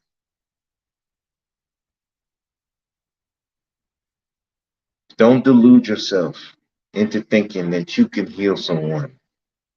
Don't delude yourself. You can't. If God can't heal them, what makes you think you can? Especially if they're not trying. You cannot heal them, especially if you're part of the problem. Don't let these R&B songs, don't let these your father, brothers, and tell you that you can just man up and you can heal these people. Just be the man and you can help them. No, that's a fucking lie, and they know it's a fucking lie. You cannot heal anyone. You can support them, but you cannot heal them. The only person that can heal them is themselves, and the only person who can heal you is yourself. Do not depend on women to heal your emotional problems, your trauma, your demons. Women can't do that. You're putting too much on a woman. I know some of these people say women are your better half. That's some bullshit. That is a tool to keep these women in a position where you are dependent on them. Don't do that to your wife. Don't do that to your girlfriend. Don't do that to your mom, sister, anybody. You get yourself your healing. You make yourself whole first. Then she can be whole and you can come together and make a new person. Not that half bullshit. That two halves make a whole. No, the halves are their own entity. Then you make a whole. A whole new whole. Remember, they say two become one.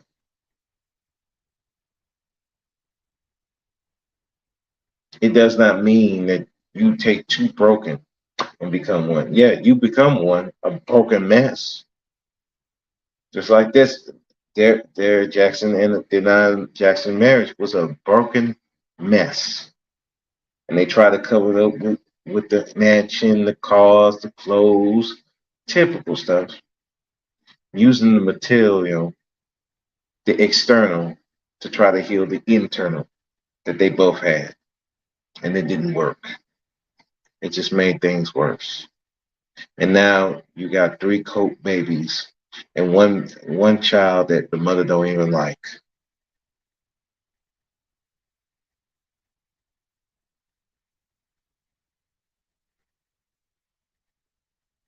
Don't put your kids through that shit. You got to go and you got to make sure you co-parent and you got to fight for custody. Go do that. The one thing you got to do is heal yourself. Otherwise, you will go insane. And you ain't going to do nobody any good being insane. And don't let anybody tell you you're a quitter because you decide to end your marriage. You know what's best for your marriage, not anybody else.